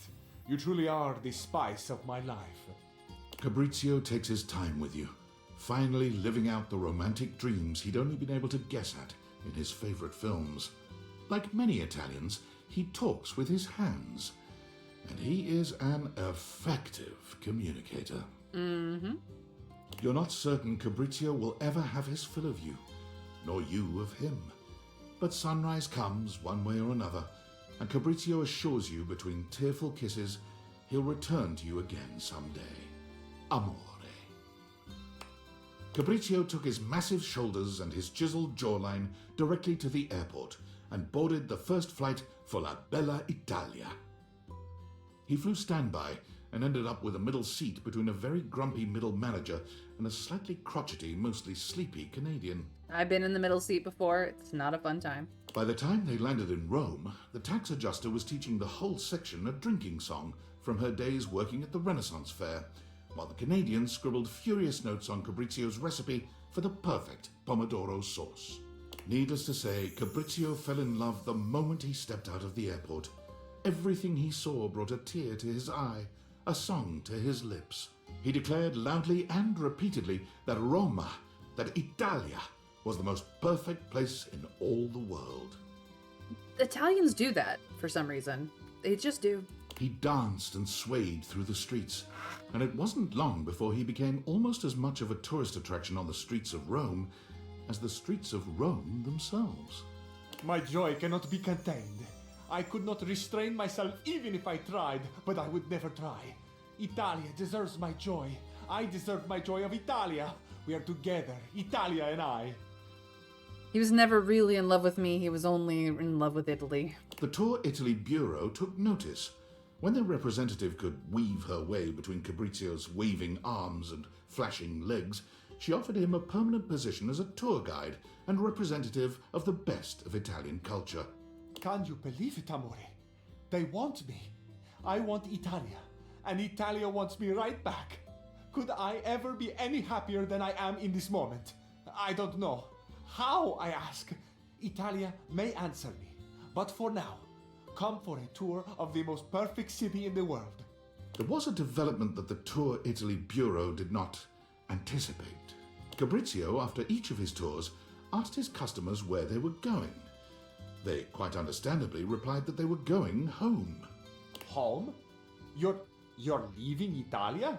So shocked and unmanned was he by this patently indefensible position, Fabrizio began following his customers, whom he now thought of as family, to the airport.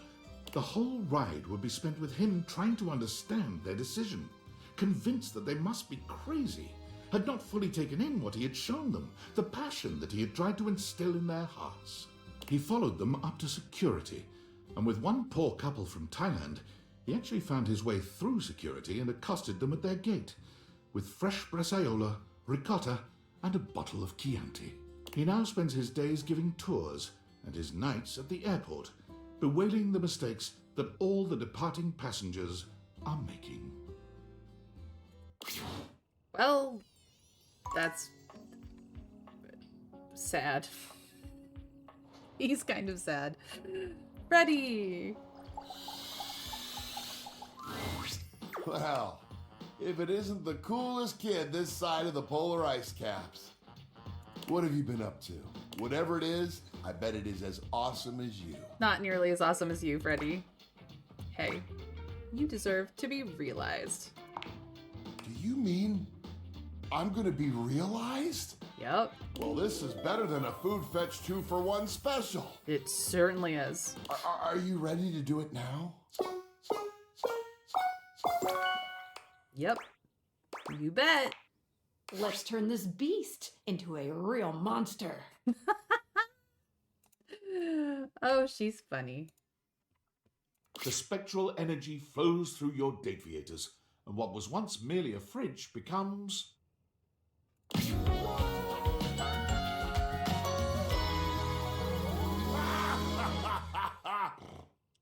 And suddenly he becomes Beast from X-Men. What? What? I mean, I'm not unhappy by his look. He also reminds me of Beast from that 80s and 90s show as well. That was a Beauty and the Beast ripoff. where there was a policewoman and a beastie man who lived in the sewers type of situation. It's kind of all of that. Freddy towers over you at his full height. You might have thought realizing him would make him human, but now he's a greater, more majestic version of his Yeti self. He's actually a Yeti. I have put a Yeti in the world. Bigfoot exists. Move over, Bigfoot. Freddy is here. Yep. And I look pretty great, if I do say so myself. He does look pretty great. You look incredible. I'll just go put a blanket on the bed for all the fur. Whoa. You're so smart. Freddy looks at you like he means to devour you whole. He snatches you up into his strong embrace. Daddy. Let's get to it. You know it, big boy. You and Freddy do things that tabloids could only dream about. And the imaginings of a great many splendid artists online as well. Goodness, I didn't know a Yeti could sweat this much. Intimidated as you might be by a beast of Freddy's size, your natural stamina kicks in. Your evening provides ammunition for your fantasies for years to come. Look, I have had a great deal of exercise and sex in this house in the last however many days it's been since I got the Dateables. I'm just saying, I'm up for the task. Shortly after being realized, Freddy began to notice he was the only monster around. That's not true. Nightmare is in the world. So is Doug. Armed with curiosity and a desire to find his heritage, he traveled far away in search of answers, and those like him. He ate his way across towns and cities, often in disguise. Even though he used the greatest discretion, he still saw his photo in a few tabloids. At least they can never get a clear picture of me. Once he reached the Salty Mountains, he trekked for days to the summit. The snow and wind were harsh, but he found the frosty hike to be rather pleasant. He built a log cabin up there, unpermitted, though the locals knew it would be unwise to ever ask him for one. Right, so was Nekoboru, technically not a human. Though some say they have seen a food fetch delivery truck making many more trips to the Salty Mountains than normal. He has always been a big fan of food fetch.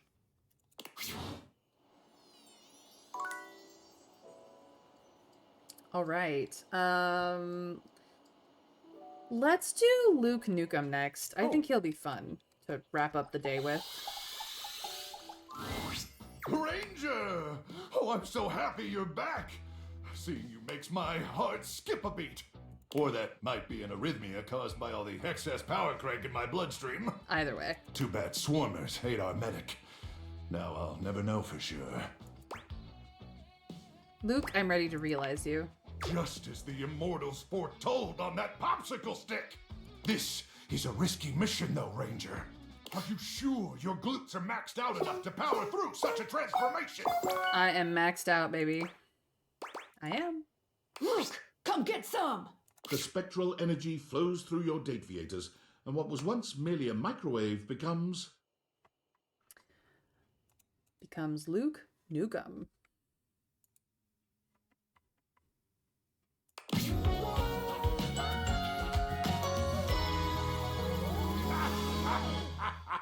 He looks even more awesome. Oh my god. That's like what? The third or fourth gladiator-esque outfit that we've seen on human. I mean, he looks like he's on his way to Thunderdome, but still. Oh, Crook! Thank the immortals for bestowing unto me this blessing.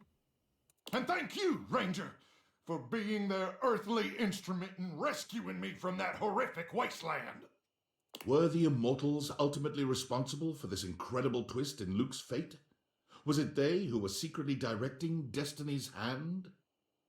Perhaps they were the unseen force that had guided the creation of the Dateables in the first place. Being alive is incredible. It gets better. My muscles are even more swollen and throbbing than I could have possibly imagined. Oh, look at that blush. I'm a little concerned about being exposed to all that radiation over the years. and my dozens of chemical dependencies. But drugs and radiation probably just make me stronger, right? Don't think you're actually addicted to any of that as a human. I don't think... Yep, definitely just made me stronger with no deadly side effects. Besides, even if I did still have my magnetron, it's buried somewhere deep and unreachable inside me now. No probing in the world could ever reach it. Don't even try. Maybe we should do a little probing ourselves and find out. Didn't you just hear me? I just said, oh. Oh. Well, what are you waiting for, Ranger? Time to go deep into enemy territory. Does that make me the enemy now? Real deep. You found the magnetron buried deep within. And it felt good. Real good. There's a new Tomb Raider animated series that has Marisha Ray in it. Yep. They're also doing a new Tomb Raider game, I think, too. Swarmers be damned! And so, armed with a newfound enthusiasm for life and possible radiation poisoning, Luke set out to be a contributing member of society. Which was hard for him, considering he'd lived his entire life in a world without any society to speak of. And although he had neither employment history nor proof he was ever actually born, he soon found someone willing to overlook these concerning gaps in his resume. With one last glance at you and an awkward combination of salute and hug, Luke bolts outside, straight to the nearest recruiting office. Are we surprised? Absolutely not. One, please! Luke easily finishes off basic training, but stumbles when he makes a shocking discovery. Ruck be blasted! One night, while making a toasted pocket for another trainee, the microwave glitches and overheats, exploding the remains of the treat all over the glass panel. Oh no. Ruck be blasted! In that moment, Luke realized that his love of safety would always override his call to battle. He joined the bomb disposal squad that night. One, please! Where he works to this day, using his powers of protection wherever they are needed. Aw. That's actually a really good end for him. I'm so happy for him.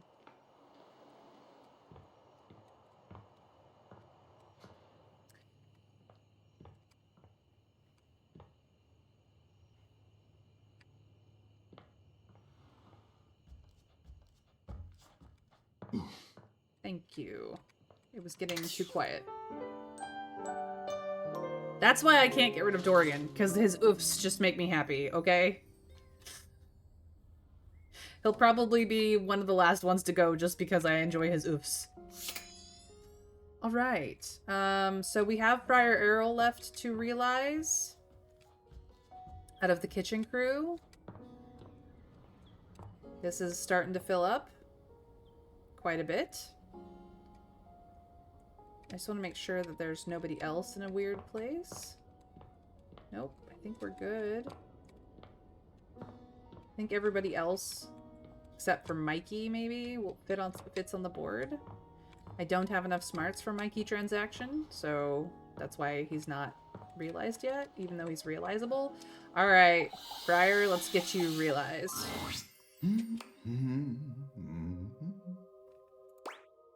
Hi, Earl. Hello, my friend. I'm ready to realize you. Truly? You understand what this means, don't you? Yes, and I'm ready to do it. Friar Errol, let's go to church. The spectral energy flows through your Dateables, and what was once merely an air fryer becomes...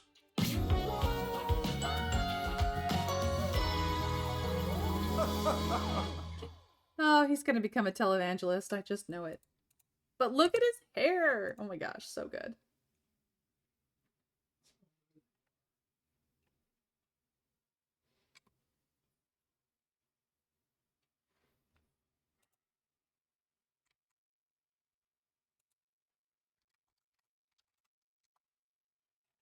One moment, please.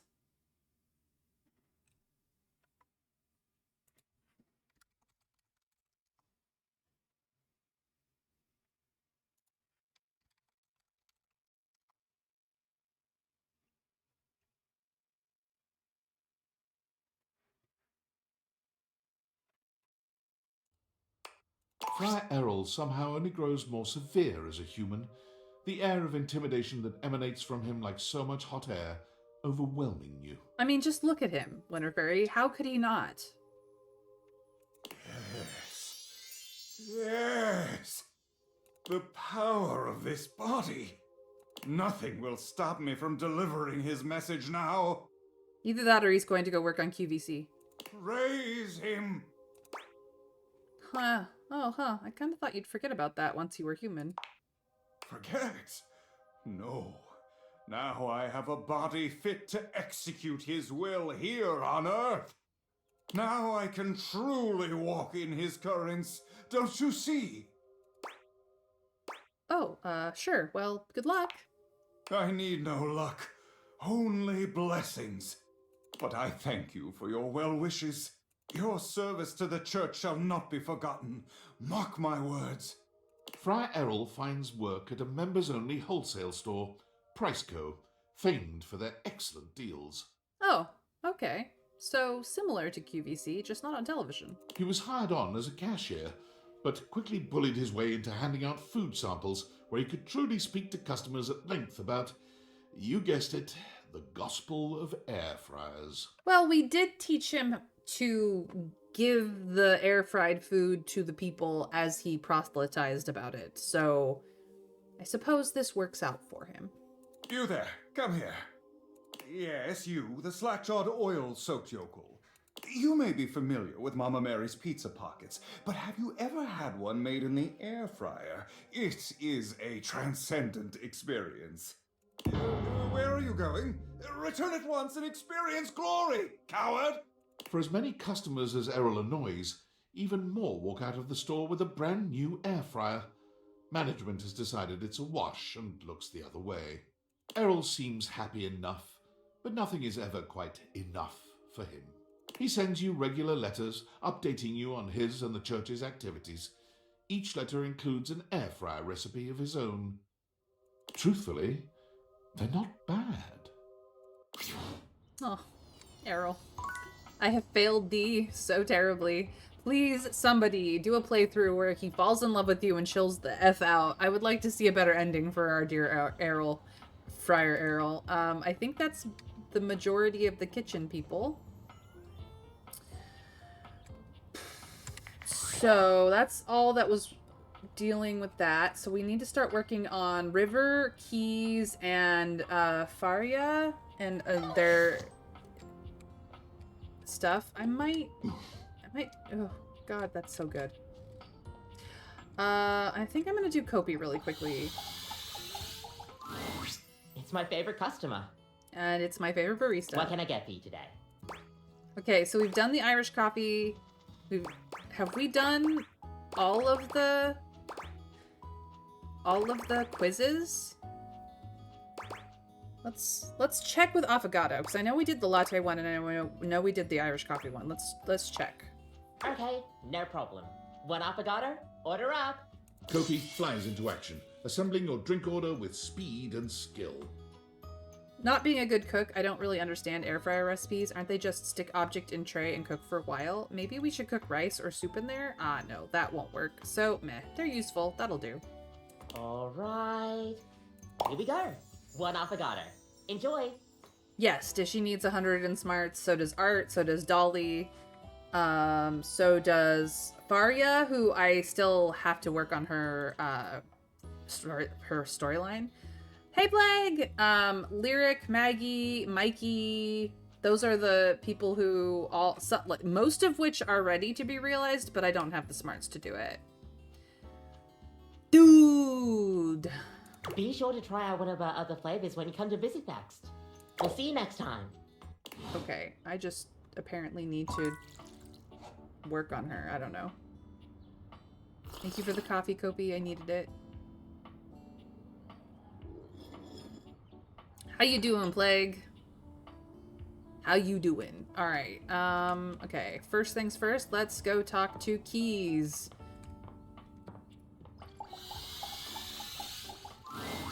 Maestro. All right. Well, then let me put it on here that I need to do that. Okay, copy. Working. Cool. Are you here to listen to me perform? Yes. Unfortunately, I have nothing to perform today. No. Nothing is quite ready in my repertoire.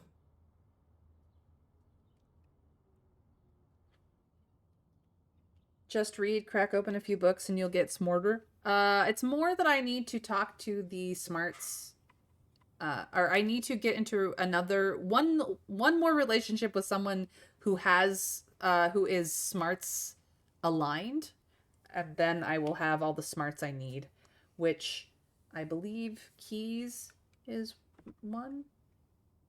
Is she? I don't remember. K. Yes, she's a smarts. So if I finish with Keys, we'll be good. Or Faria, I think, is the other one. A smart person. On to more pressing matters, though. I was hoping we could discuss my rider. Your what now? A rider. It is an agreement between the performer and the promoter. Oh, yes. I'm sure it's not your fault, seeing as how we've never worked together, but there are certain things I require if I'm expected to give a great performance. Ah, yes. Also the rock goddess, Ro. Well, we call her Ro for short because I cannot pronounce her full name to save my life. And I don't want to be bad at it.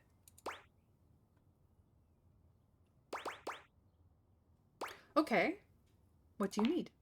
For starters, I was hoping for a little help with Huvier. You mean Hoove? Oh, was that his name? She waves her hand dismissively. You'll have to excuse me. I tend to cluster around the French composers lately. Still have a touch of the accent, I'm afraid. Really? I'm not picking up on an accent. Well, that's just perfect then, isn't it? You can be my translator. D'accord. Sorry, I don't know that word. Please tell Huvier that he needs to do something about the dust. It's awful for my pedals. Any more of it and they'll begin to stick. I really did try to explain this to him, but the language barrier was just insurmountable. She speaks in music, he speaks in, not music. I'll need a bit of help with Hector too, I'm afraid.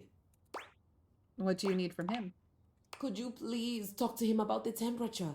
I need it at a firm 20 degrees, or it's going to wreak havoc on my tuning. You mean Celsius?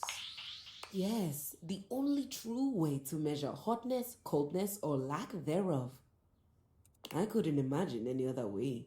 This is not the horror show, Trav. Why doesn't Hector keep the temperature how you like it? Honestly, I think my accent got in the way again. Same with Lux. I like to be lit a certain way. Lux can be difficult to get things across to. Everyone around here does seem to be a little... Oh, there's no better way to say it. Unrefined. Speaking of, do we have a lighting designer on staff?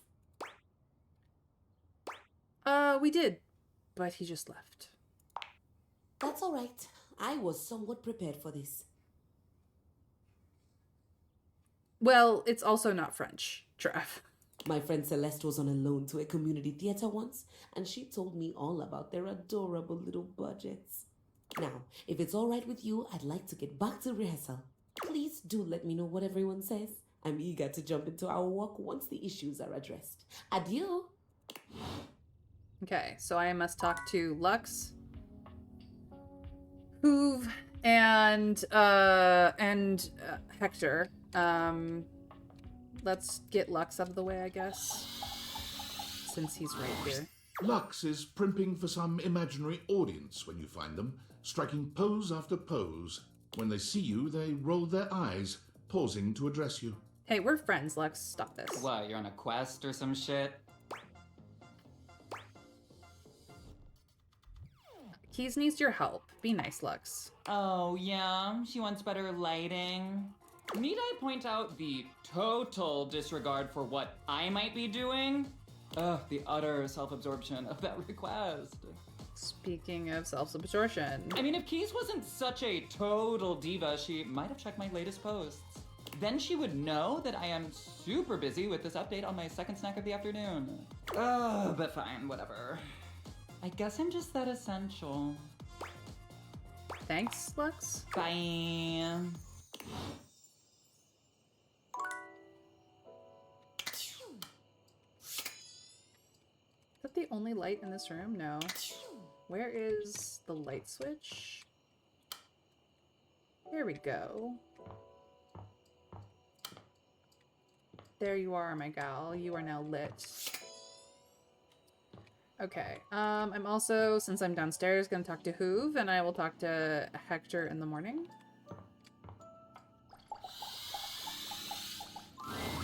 Yo, what's up? Are you saying I'm self-absorbed? Thank you. I'm so glad you noticed. Yeah, that's definitely a Lex answer. I'm here for keys. She wants you to clean her pedals better. Man, the nerve on that instrument. What's wrong? She thinks she's so fancy that she wants me to pay special attention to cleaning her feet. That's not a vacuum's job. It's her own damn fault no one wants to play her anymore. If she were nicer, there wouldn't be any dust.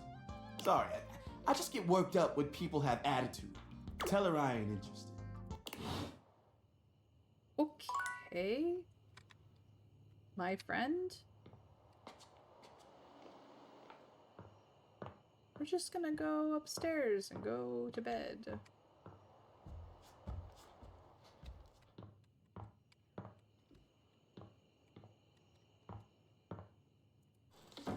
Sweet dreams. Much better.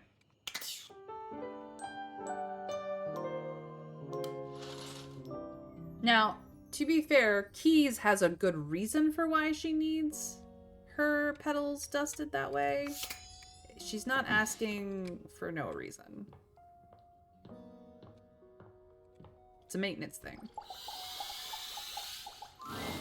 My love, you have returned. There is, you know, the most amazing rush of air in my chest each time I behold you now.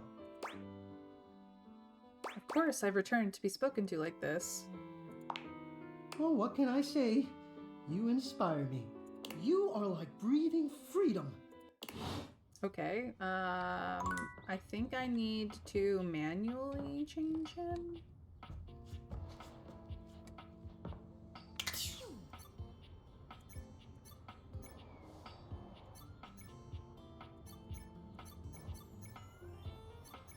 Nope, there's just two settings. I don't understand. Well, we tried. Have you heard anything back from Houvier, Hector, and Lux? Still looking for Hector? The grates on the walls. You simply must try harder. Okay, I have to do it when he's blowing through a grate. Do let me know when it's all taken care of. So that will be taken care of tomorrow. Okay, day. Which means that I've got time for Varia and River, which I can do in here. Hello, hello. Hello, hello. Difficult one. How nice to see you again. I do hope that wound is healing up nicely. It is. You've interrupted me in media res, so to speak. I just got in a brand new shipment of bandages, so I'm taking a study break to organize everything. What about Titus? Has she been? She's realized she's gone. She out. Wound is doing great, thanks. Thrilled to hear it. Remember to keep it clean and dry and change the dressing once every 24 hours. Or is it 36 hours? Oh, heck, for some reason I always forget that. Let me just check in my textbook and I'll give you the correct information.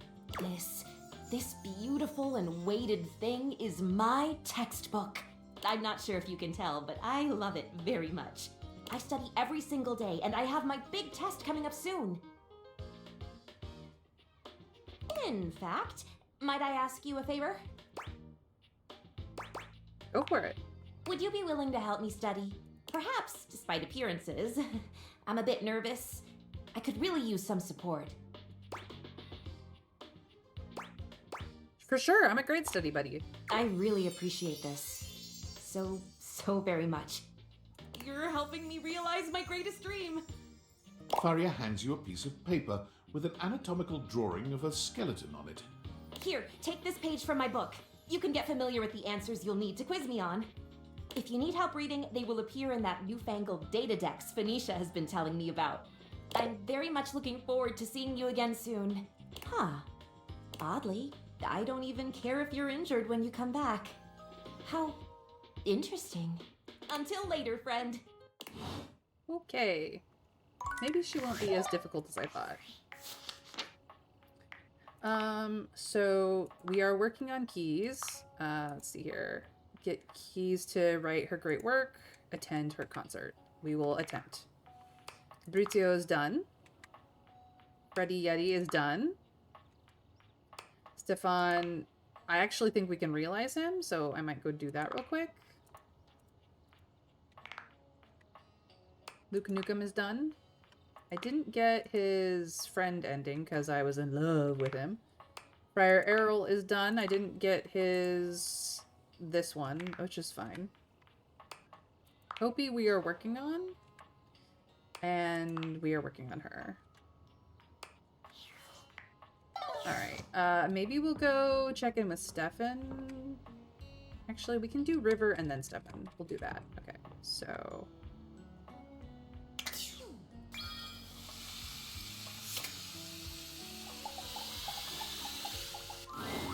When you come across River again, she's got company. A glamorous companion in an equally glamorous bathrobe and that effortless sort of wet hair look. You recognize your bathtub, Bathsheba. Come on, girl. It's just the two of us. You don't have to play coy. You can't be all over this house and not have some good gossip. I don't. That's not really... Come on. You can tell your girl Sheba. You know I won't tell. She will absolutely tell. River's eyes dart to you suddenly, and you're not sure whether she's angry or relieved. Did I come at a bad time? Yes. No, not at all. Come here. Bathsheba throws her arm around River, pulling her closer. You can see River's cheeks flushing. Steam rises from her skin in a light mist. It's sort of adorable. It's very adorable.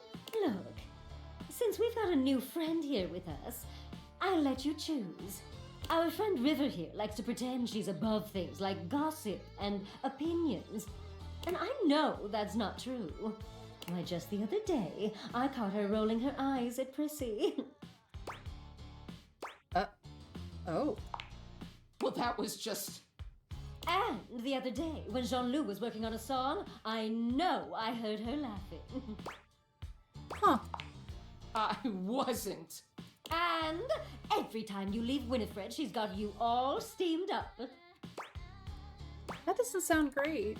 Don't ask me about her. Don't sweat it, Riv. Look, I'll let you off easy. Just one little cup of tea. Your friend's choice. That's fair, isn't it? The tea. River looks as if, to her, this is the farthest thing from fair, but she knows there's no wriggling out of it now. Fine.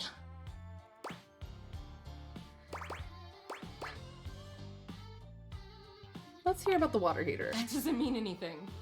Sure it does.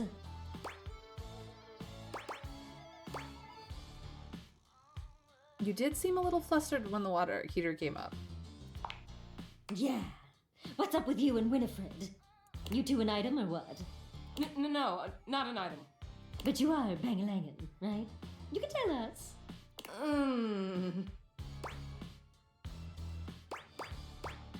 Don't pressure her, Bathsheba. I'm not pressuring her. I'm just reminding her that good friends like us tell each other everything. Especially juicy gossip. There's nothing to tell. Oh, right, okay. Sure, I see what's going on here. You gotta preserve the river mystery. Your brand is being sexy and cool and untouchable. Say no more, say no more. Whatever you say.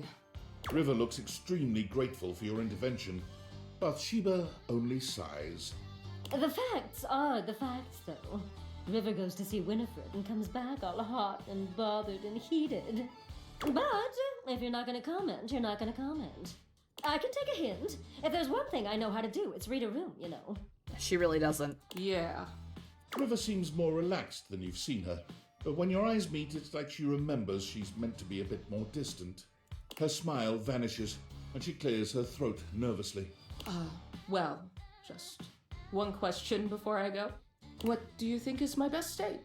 Oh, well, you're just so pretty all the time. But you know, you're so fun when you're liquid. After all, who doesn't love a good bath? I see. River leaves without another word, not bothering to say goodbye to you or Bathsheba. Whoa, hey! Wait up, Riv!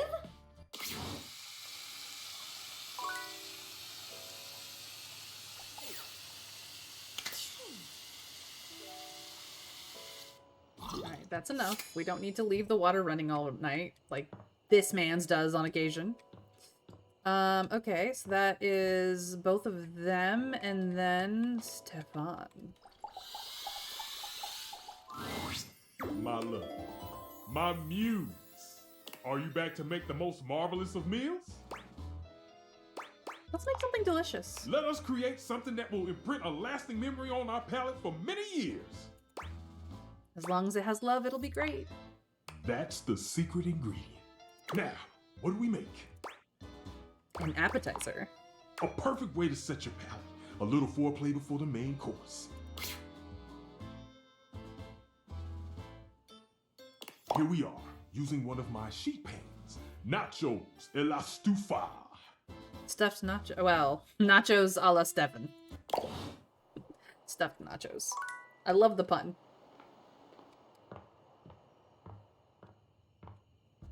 Very yummy. Very yummy. All right.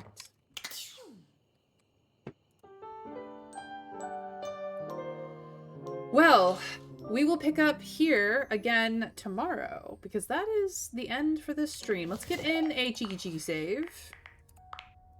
Cheeky save. Head to the main menu, as always, and thank you guys for joining me today for some more Date Everything, where we did exactly that.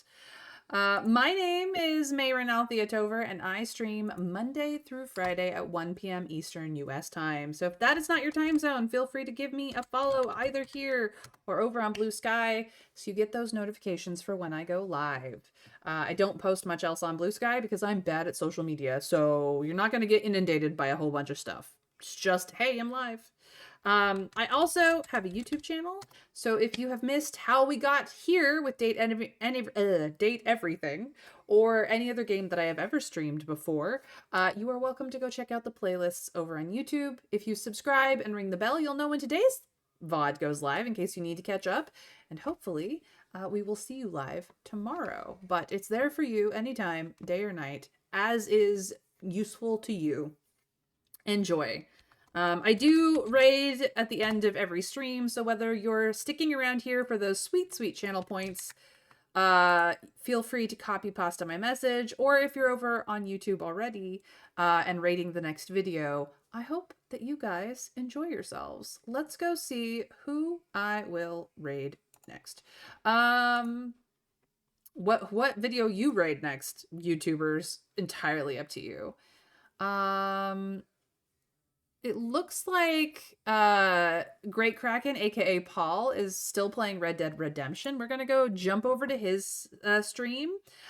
His people are great. Paul is a Northern Irish streamer. He's very chill. Sometimes he has his cats on cam. I love his whole community. They're very wonderful people. So let's go give him some love from us. And I hope that I will see you guys live tomorrow. So until then, take care, have a fantastic magical rest of your next period of time, and we raid in 3, 2, 1. Bye guys.